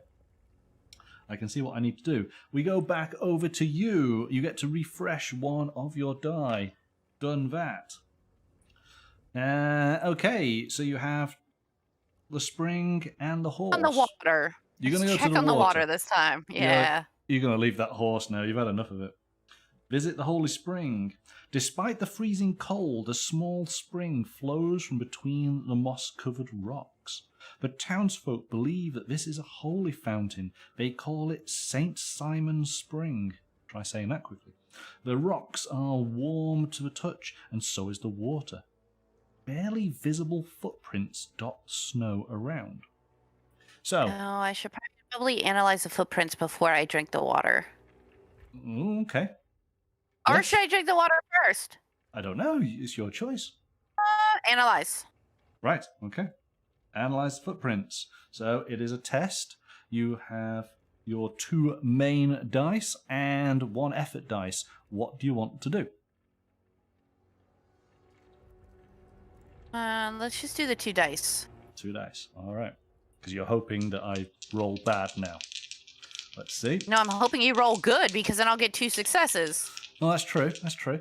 Okay. Well, here we go. Let's find out. And I do roll good. It's a 6. You get 2 successes. All right. Confirm the 2. The tracks are a few days old and covered by fresh snow, but you never lose sight of them. As you follow the trail into a thorny thicket, you stumble upon a grim sight. A boy in peasant's garb lies dead in the snow. Cold and almost blue, there is no question that he froze to death. In his hand he clutches a devilish horned mask. His other hand is bloody and mutilated, missing its fingers. What fate has befallen him? So you gain an experience token. So you can move 2 of your values right now. Which 2 would you like to move?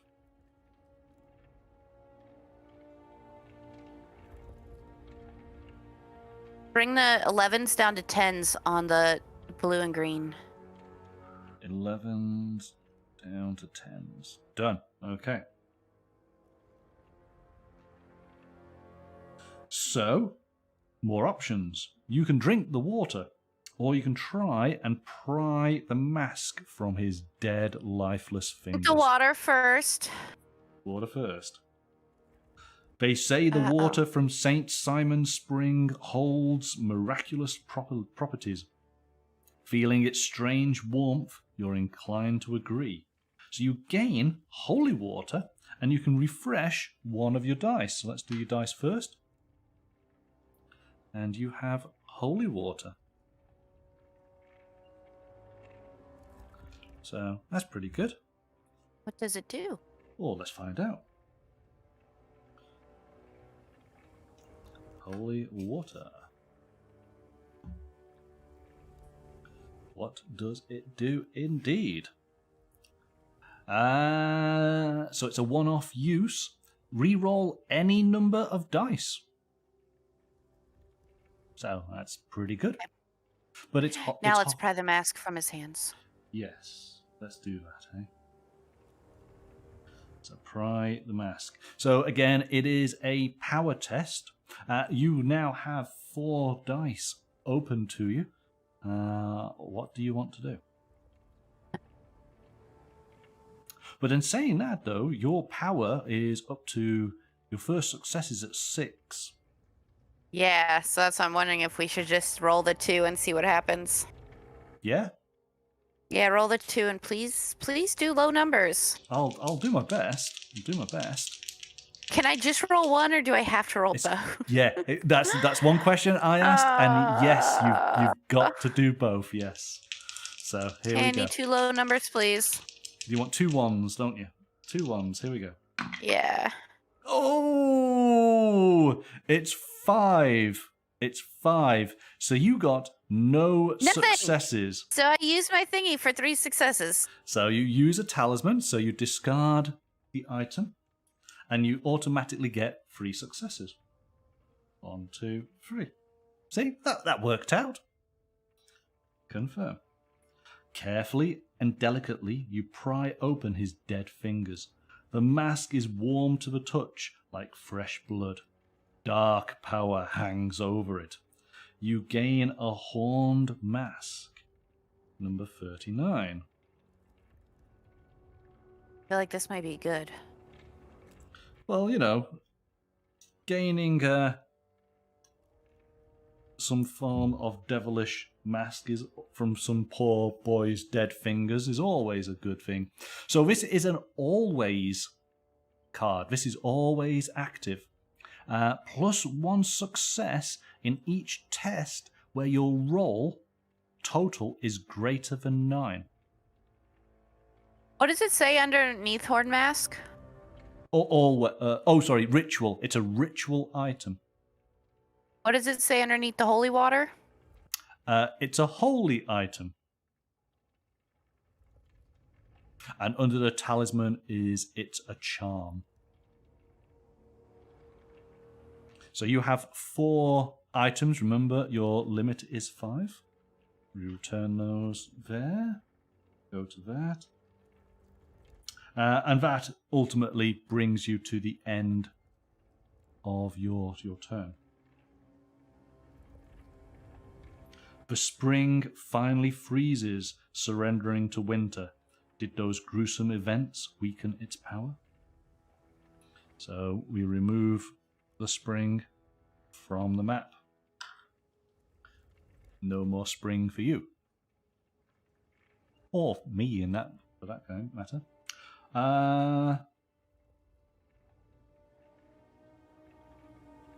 We then go over to the Huntsman. And I get to refresh one of my effort die. Right, I know what I'm going to do. I am going to go to the smith. So I'll move back up here. And I'm going to look at his wares. I'll go get some weapons. I'm going to just going to get a stack of weapons. Because I know what I need. So what do we have? We've got hatchets, we've got swords, there's a crossbow, there's a trap. So I'm going to take the trap, because that's 1 coin. I'm going to take the crossbow, because that's 2 coins. And I'm going to take the lockpick as well, just in case, because I think that's helpful. So in total, that's 4 coins. 2, 4. Look at me, loads of money. So that means I now have my limit of 5 items. And I think that's going to end my turn, isn't it?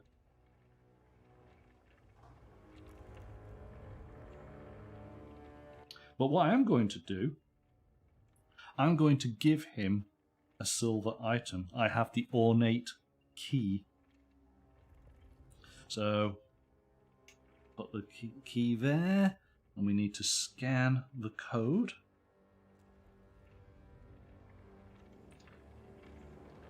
Pure silver, the smith says, quickly evaluating your find. If you want a silver blade, I'll need some more material, of course, but this is enough for me to get started. So we discard the key. The smith can begin working on your weapon. He will need one more piece of silver to finish it. And I think I will end my turn just there. And so we go over to the witch, and you get to refresh one of your... So you got all of your dice available to you now. Maybe now is the time to take on that wolf. Let's find out. The horse in peril is still in peril.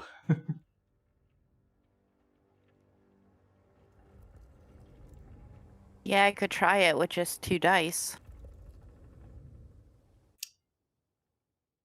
Let's try it. I mean, or do I want to just go somewhere else? Well, these are the options. These are for you to decide. You know what? Let's move down 2 squares. Down 2 squares. So you want to go... You're currently up here, and you want to come all the way down to here, to this road? Yeah? Leave the horse. We'll come back for you later. All right. So we just click on to the appropriate tile. I've already gotten 2 chunks bit out of me. Chunks. Chunks. Is that what... I was thinking chunks, but I was thinking of a chunky boy, which would be a big fat wolfy boy, but he took out 2 chunks, not chunks. A chunky boy would just be a big old chunky boy. Chunky boy. An old road skirts the forest edge. Few venture this far into the woods. We have the final tile to place just there. And fewer still with the beast around. There is a lost monk. Not a monkey. Monkeys never get lost, but a lost monk. But actually, a fat monk.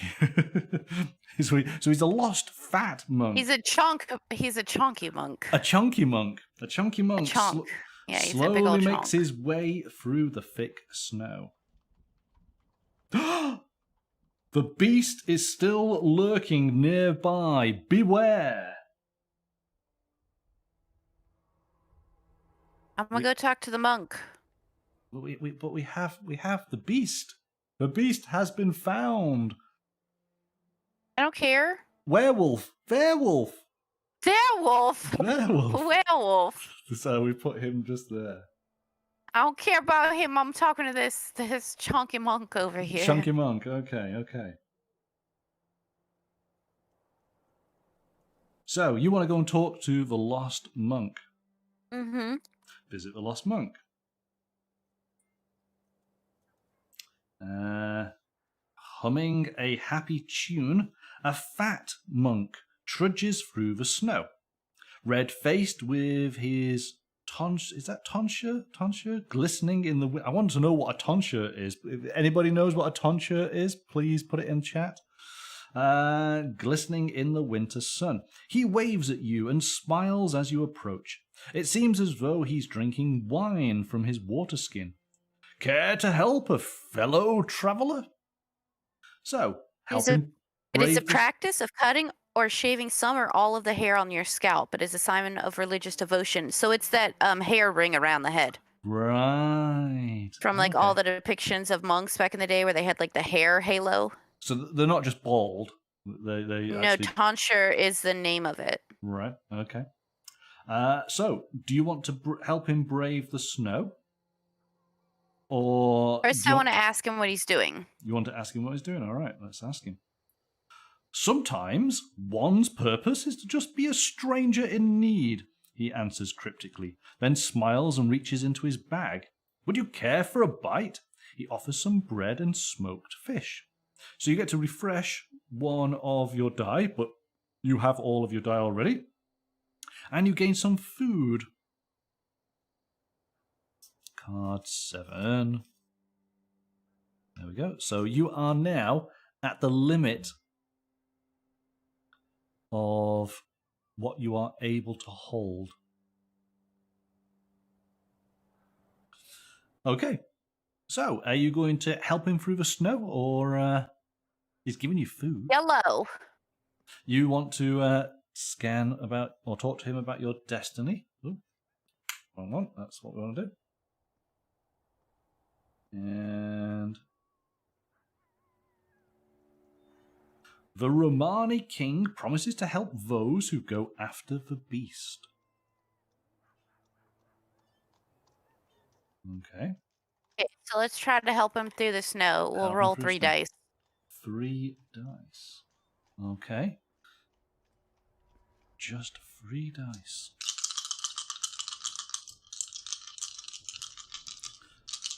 Remember, if on 2 dice I get 5 or less, you could use your other talisman. Yeah, but I might want to save that. Okay. All right. 3 dice it is then. Here we go. Besides that, I'm already walking through the snow, so... Well, unfortunately, that was a score of 3. So Okay, so fine then. Use the talisman. do you want to use the talisman? Do we let Yeah. we let you fudge it a little bit? Yeah, go on then. All right, so that gets you 3 successes. We're not fudging it. I didn't know what my score was yet when I was talking about saving it. No, you've got to use it. You got to use it and then. Oh, hang on, actually. No, that one is I have to fail first. Yes, that's it. Yes, that's true. That's true. Yes. Yeah, So I wasn't fudging it. Yeah, I had to fail first. That's it. That's true. So there we go. You got 3 successes. The snow is deep and the monk is short and fat. After making slow progress for a while, you decide to clear the way for him, at least until you reach a proper path. You're both cold and tired as you reach friendlier terrain, but you succeed. Should we put it onto here? Shouldn't I? There we go. The monk sits down on a fallen tree, trunk catching his breath.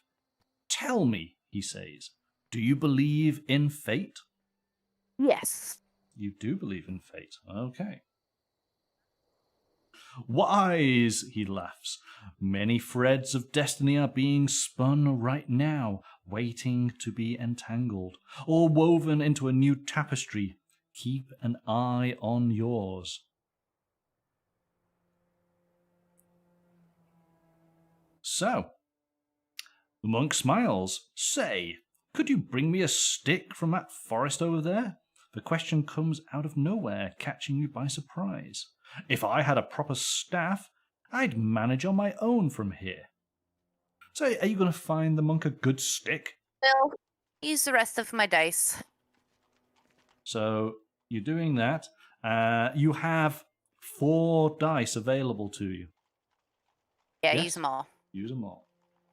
Find a stick.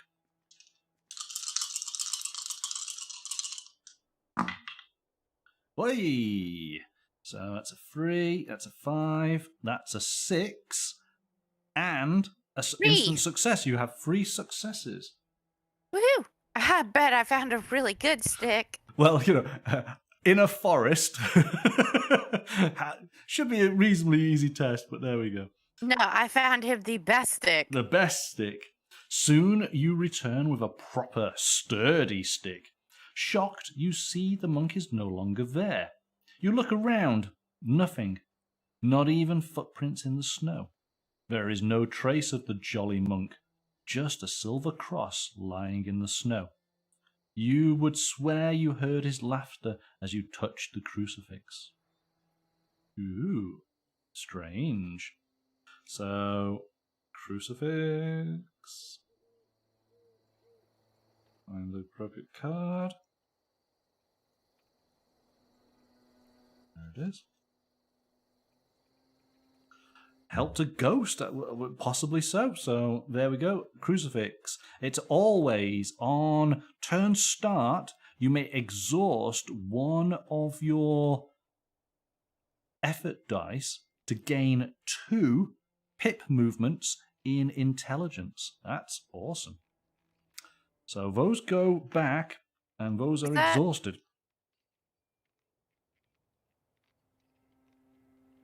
What type of item is it? It is holy and it's silver.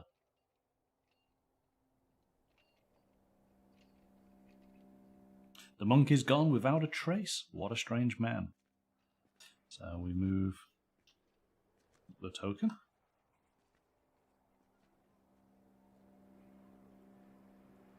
And that ends your turn. It's back to the Huntsman. I refresh one of my dice. Day 8. And it's day 8. And the Huntsman is going a-hunting. So let's move him. We're going to go right back to the wolf lair.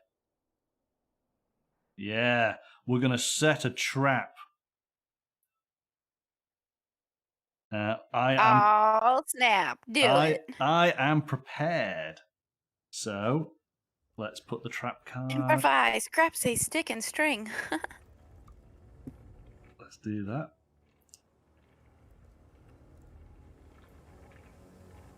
So, you set a trap on the wolf path, hoping they choose this way. With no proper bait prepared, you decide to put yourself in peril. The wolves notice, they come, the trap works, catching one and weakening their assault. The pack falls into chaos and you fight, knowing all too well there might be no escape. You pay with blood for every fallen wolf, but eventually blooded you prevail. So I lose 1 power, and I exhaust one of my die, but I discard the trap, and I gain the Wolf Den Trophy, Ew. which is 29. Now, of course, I would not agree with slaying wolves. Wolves are lovely creatures. So, but there we go. I have... It's always, in every power test, you may set one of your rolled effort dice to any face. That's pretty cool. That's pretty good. All right. So I can now search the den. Let's do that. And I have just 3 dice. So we'll give it a go. What we're going to find in the den. Whoa. So that is a score of 8. That gets me 2 successes. Confirm. Searching the den, you find remnants of their previous victim. Some valuables remain. Gain 2 coins. So I'll take 2 coins from the supply. Those come back here. That goes there. Done. That is the end of my turn. The lair is no more. Will the woods be safer now? Yeah, my turn. I know what I want to do. And we do that. So it now goes over to you. We refresh one of your die.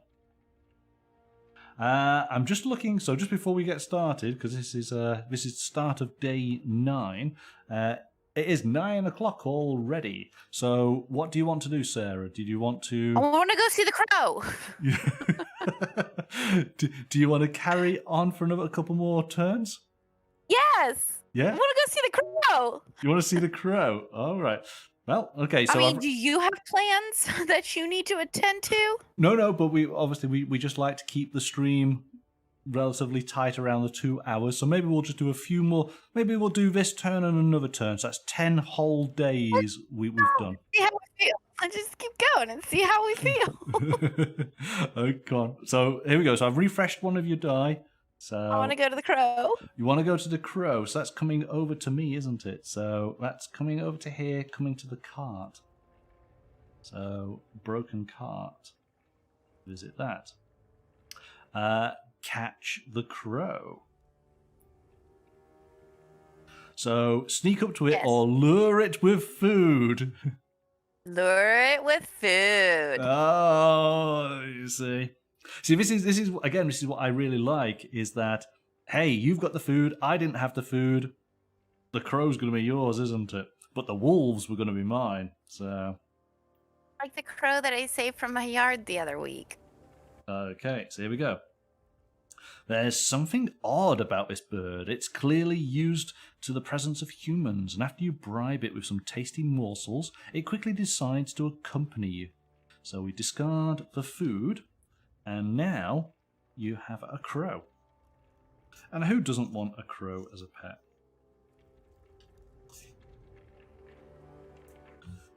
So let's take a quick look.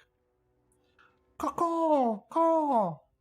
So this is always with you in every intelligence test, +1 to your roll. Yeah, that's pretty good. What's it? It's an animal. All right, done. And hey, you could possibly use this right now. You have the opportunity of taking a look at the tracks. Sure, why not?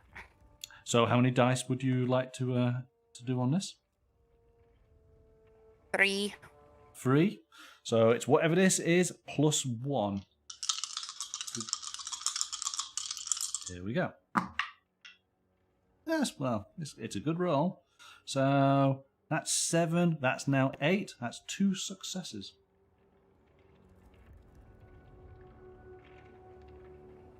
What is my other?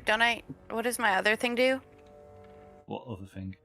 Oh, it's a 9 or higher. I didn't get a 9 or higher, so never mind. No, yeah. Yes, that's true. The horned mask. Yes. So amid the blood and trampled snow, you recognize the tracks of the wolf pack.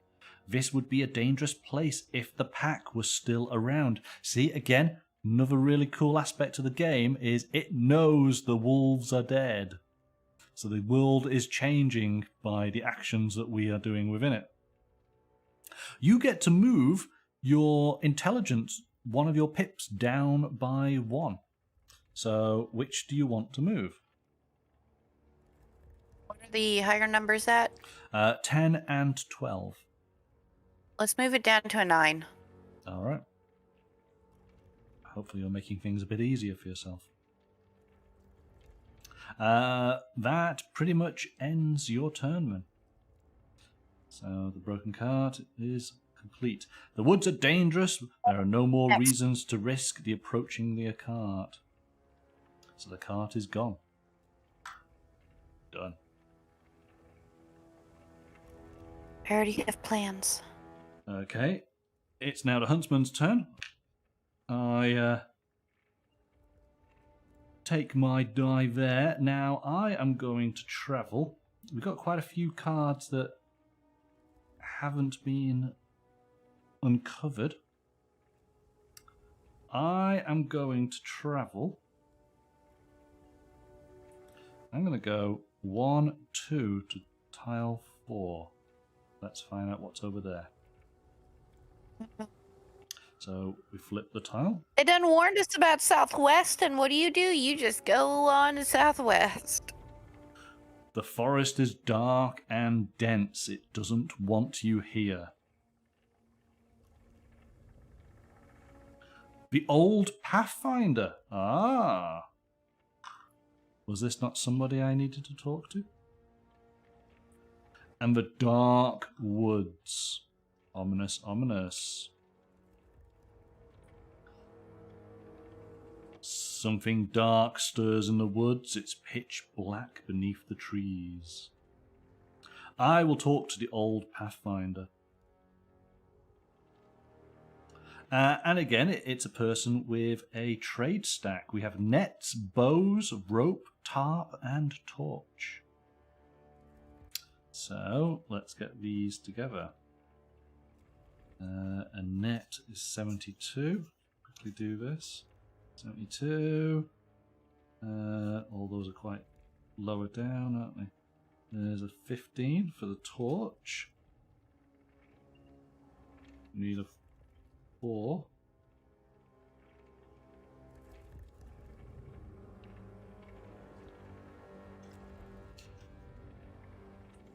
And then it's a 16.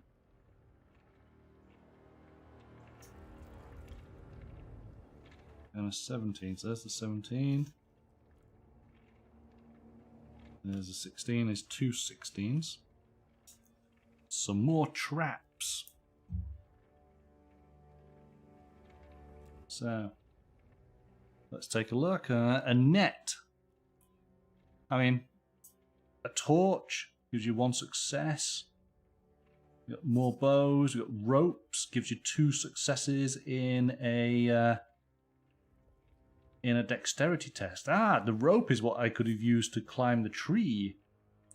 The trap, we've obviously already seen that. So we'll put those cards just there. And again, we'll take some like tokens so that we can link them up. So we have that there, and we have that just there. All right. Oh, so we have some options here. We can see what he has to sell. Well, okay, we could buy stuff. Maybe he could use a hand with his work, and then return his animal companion. I don't know what his companion might have been. Oh, here we go. You approach the hut where the old Pathfinder lives. He sits in front of his house, examining a large pile of wolf hides, awaiting preparation. You want my help with the beast, he guesses. Alas, it got to me first. Ambushed me in the woods, took my horse, chased away my hound. I'd be of little help to you without either of them. So we'd have to return an animal companion. Oh. But let's see if we can help him with those wolf hides, I guess.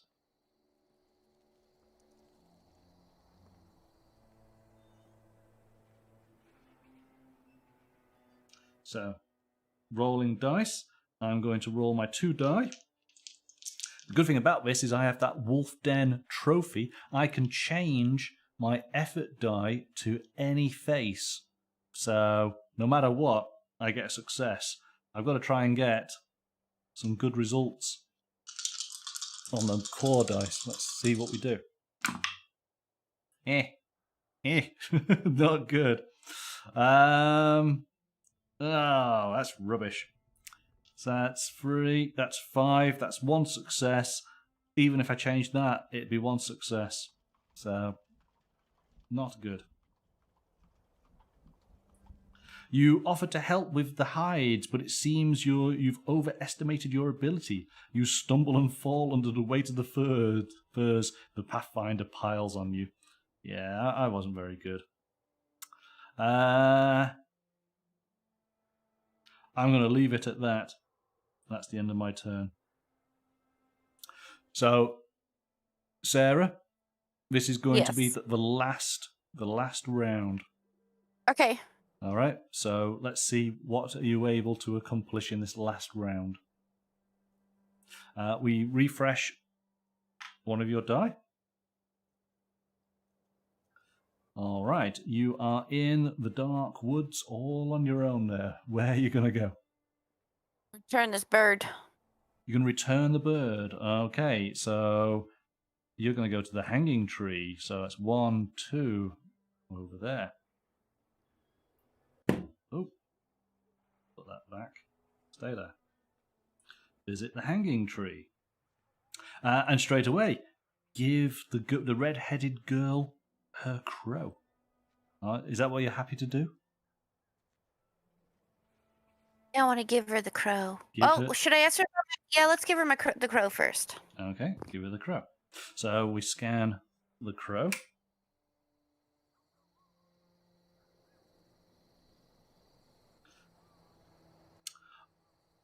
Oh, there it is, the girl claps her hands. I've been looking everywhere for you, she scolds the bird. Go, she points at the nest, and the crow takes flight. Make yourself useful. The crow is up in the air. What a bounty the nest contains. Trinkets and baubles, stolen from God knows where, some seemingly of considerable worth. Here, says the girl, after searching through them. She hands you a ring. You get a D4.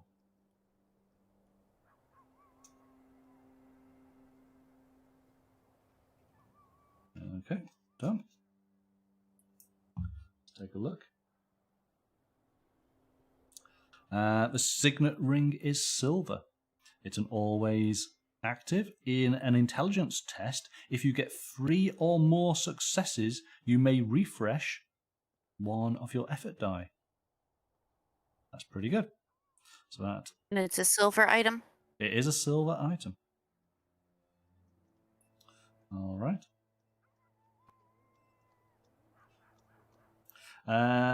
So you have the option of asking the girl about your destiny, asking the girl about an item, taking a closer look at the tree.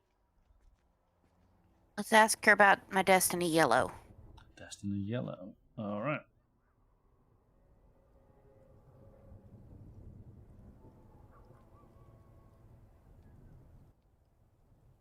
The old Pathfinder barely escaped the beast. He had to leave behind all he had with him. Oh, okay.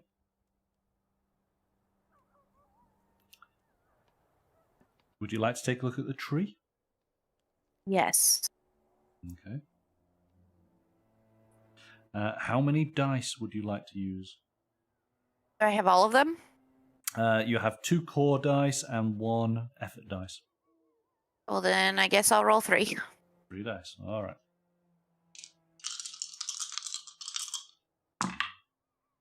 Oh, there we go. So what's that? 4, 5, 6, 7. That's 2 successes. Pretty good. Here we go. You carefully examine the dead trunk and something green catches your attention. Is it? Look here, shouts the girl, confirming your suspicion. You recognize a patch of herbs growing among the gnarly roots despite the chill. They're good for both medicine and magic, explains the girl. Gain some herbs. Now, you now have to make a decision. I shouldn't have food anymore. You had 2 food, remember? Oh. Okay, so you pose with a decision that you need to drop something. So, what do you want to drop?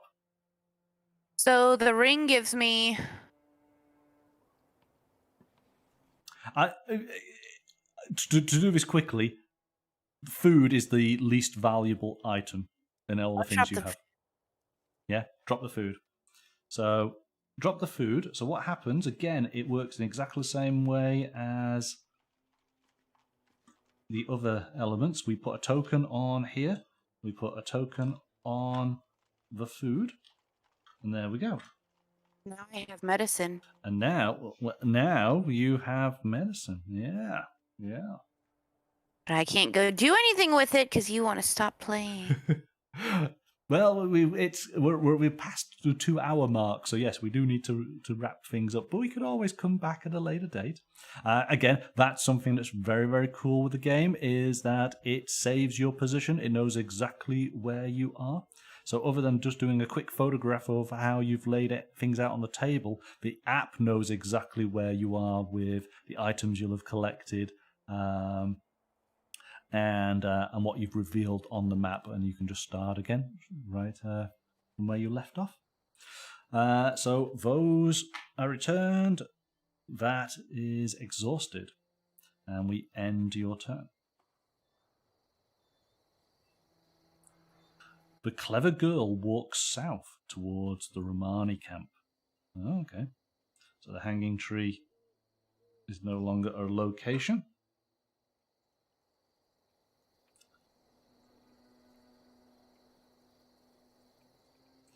I refresh a dice. I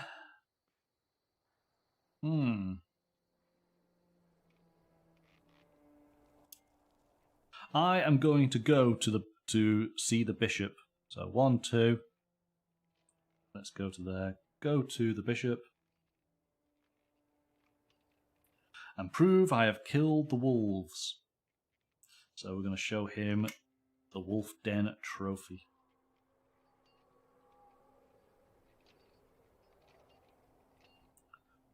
"You struck a serious blow against these monsters," rejoices the bishop. He orders his attendants to bring your reward. Silver shines as they unveil it. So I discard that item, but I now get a sensor? What's a sensor? I've never had a sensor, so I don't know. Censer is what you put the incense in and burn at church. Hey! Oh, hang on, you can't see. As you are like walking down the aisle and stuff, and you have the censer and you do the swinging with it. Swinging with a sensor, yeah. That's it. Look at that. Look at that, you're 10 perfect. points to me. So, in every intelligence test, you may once re-roll one of your effort die. So, yeah, another silver item. I used to be an altar server back in the day, and I used to get to be up there like on the altar and do like triples and stuff into the crowd. Yeah. Right. Okay. I did not know this. It's really knowledge from when you used to go to church. Yeah, exactly. Well, no, well, this is it. You did that, and now you've been able to answer that one question. One question. So I could pray. Let's do that, and I get to refresh all of my dice, which is good. And that then ends my turn. And that is where we will end the game this evening. I'm fine. You're not happy. No, I'm not happy. It's ended. It's finished. What a great thing though for a game company to hear somebody be like, "No, I don't want to stop playing. I want to keep playing." Well, I want to keep playing. So, being careful with how you sort of describe things. How have you found playing the game tonight? I understand now how it's being played in side quests to help you with your chosen destinies. Yes. Yeah. I wondered at first, oh, is this going to be super easy or is it going to be super hard? But now I understand, like, the little side quests is how you do it. Yes. Yeah. So each character has a sort of a main goal, but to achieve that goal, there are lots of little quests. So, in essence, what do you do in a role-playing game, be it, pen and paper or maybe a video game? You go off and do lots of little mini quests, and that builds up your character's power and equipment and other aspects so that you can then face off against the main quest. That's what role-playing games are all about, and adventures, isn't it? And I think this game absolutely does capture that spirit really, really well. And I like that, like with D&D, I feel that you have to have such an imagination. You have to know everything that's going on, all of your powers, all of your items, things like that, where this, I think, makes it easier. So if folks can feel overwhelmed by D&D, this style of game I think is a great alternative to that, because you're still kind of having to make those choices of, as we can see, I think I'm falling more towards the chaotic neutral type side of things, because I'm like, I want to help all these people, but while I'm here, let me steal from them, and you can kind of do that. But you don't have to sit there and know every single bit of what's in your pocket and every single thing from scratch, kind of like you have to do with D&D, if that makes sense. Yes, no, whereas absolutely. this, it's kind of helpful, and so for folks who like D&D and that type of stuff, but let's say not all of your friends do, or some of them do, but just aren't quite that good at it, I like this, where it's like assisted. And then also you don't have that one friend at the game table who's always stuck being the DM, because kind of like with Mansions of Madness, the app does it for you. Yes, that is definitely... And you just kind of follow along, and I absolutely love that. That's definitely one of the biggest pluses on the game, is that, again, as I said right from the start, you can play this solo and have the story sort of told out to you as you go along on your adventure, or all players are involved. They're all doing their own little quests. Well, we do find that maybe the quests kind of overlap a little bit. So you don't know what the other players' quests are. And even at the very end, having already played this particular scenario, it still doesn't quite tell you what the other people were trying to accomplish. So that means that there is still an air of mystery to be able to play the game again. All it tells you is who was successful, and obviously tells them about their story, and gives the other players a little bit of okay, this is what happened to your character, but it's not the focus, because of course you may not have been if you were not successful, you're not the focus of the story. That attention goes to the person who was successful. But yeah, I like it. I think it's incredibly well produced. The coin, the tokens, and the dice are all really chunky and substantial. The artwork is beautiful across all of the cards, the items, the characters, the locations. Lovely little miniatures that, just add to the sort of the feeling of it. They could have been little standees, but hey, if we can put little miniatures in the box, then absolutely, why not? It's nice. It looks nice out on the table.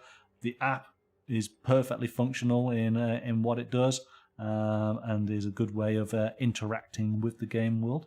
So, as people might have seen right from the start, we're definitely giving this the Seal of Approval award.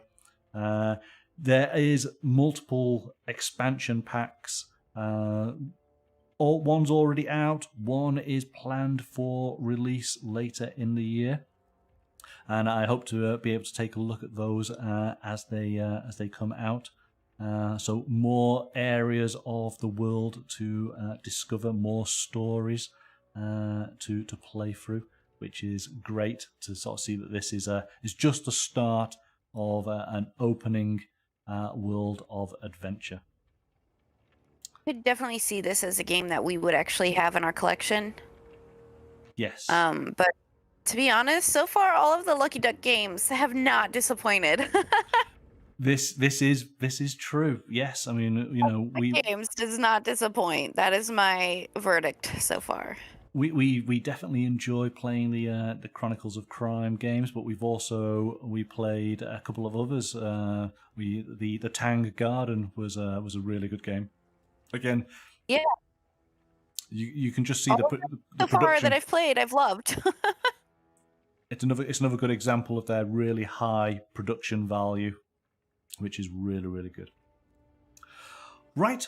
Thank you so much for playing, Sarah. I'm glad that you've enjoyed your first few steps out into the world of Destinies.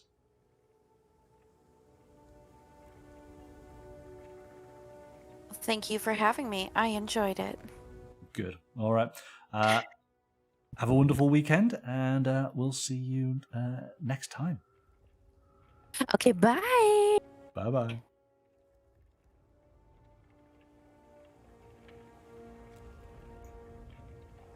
Okay, and so my thanks to Sarah for joining me tonight on our game of Destinies from Lucky Duck Games. Yep, this is a lot of fun, and hopefully we'll come and continue our adventure in the coming weeks.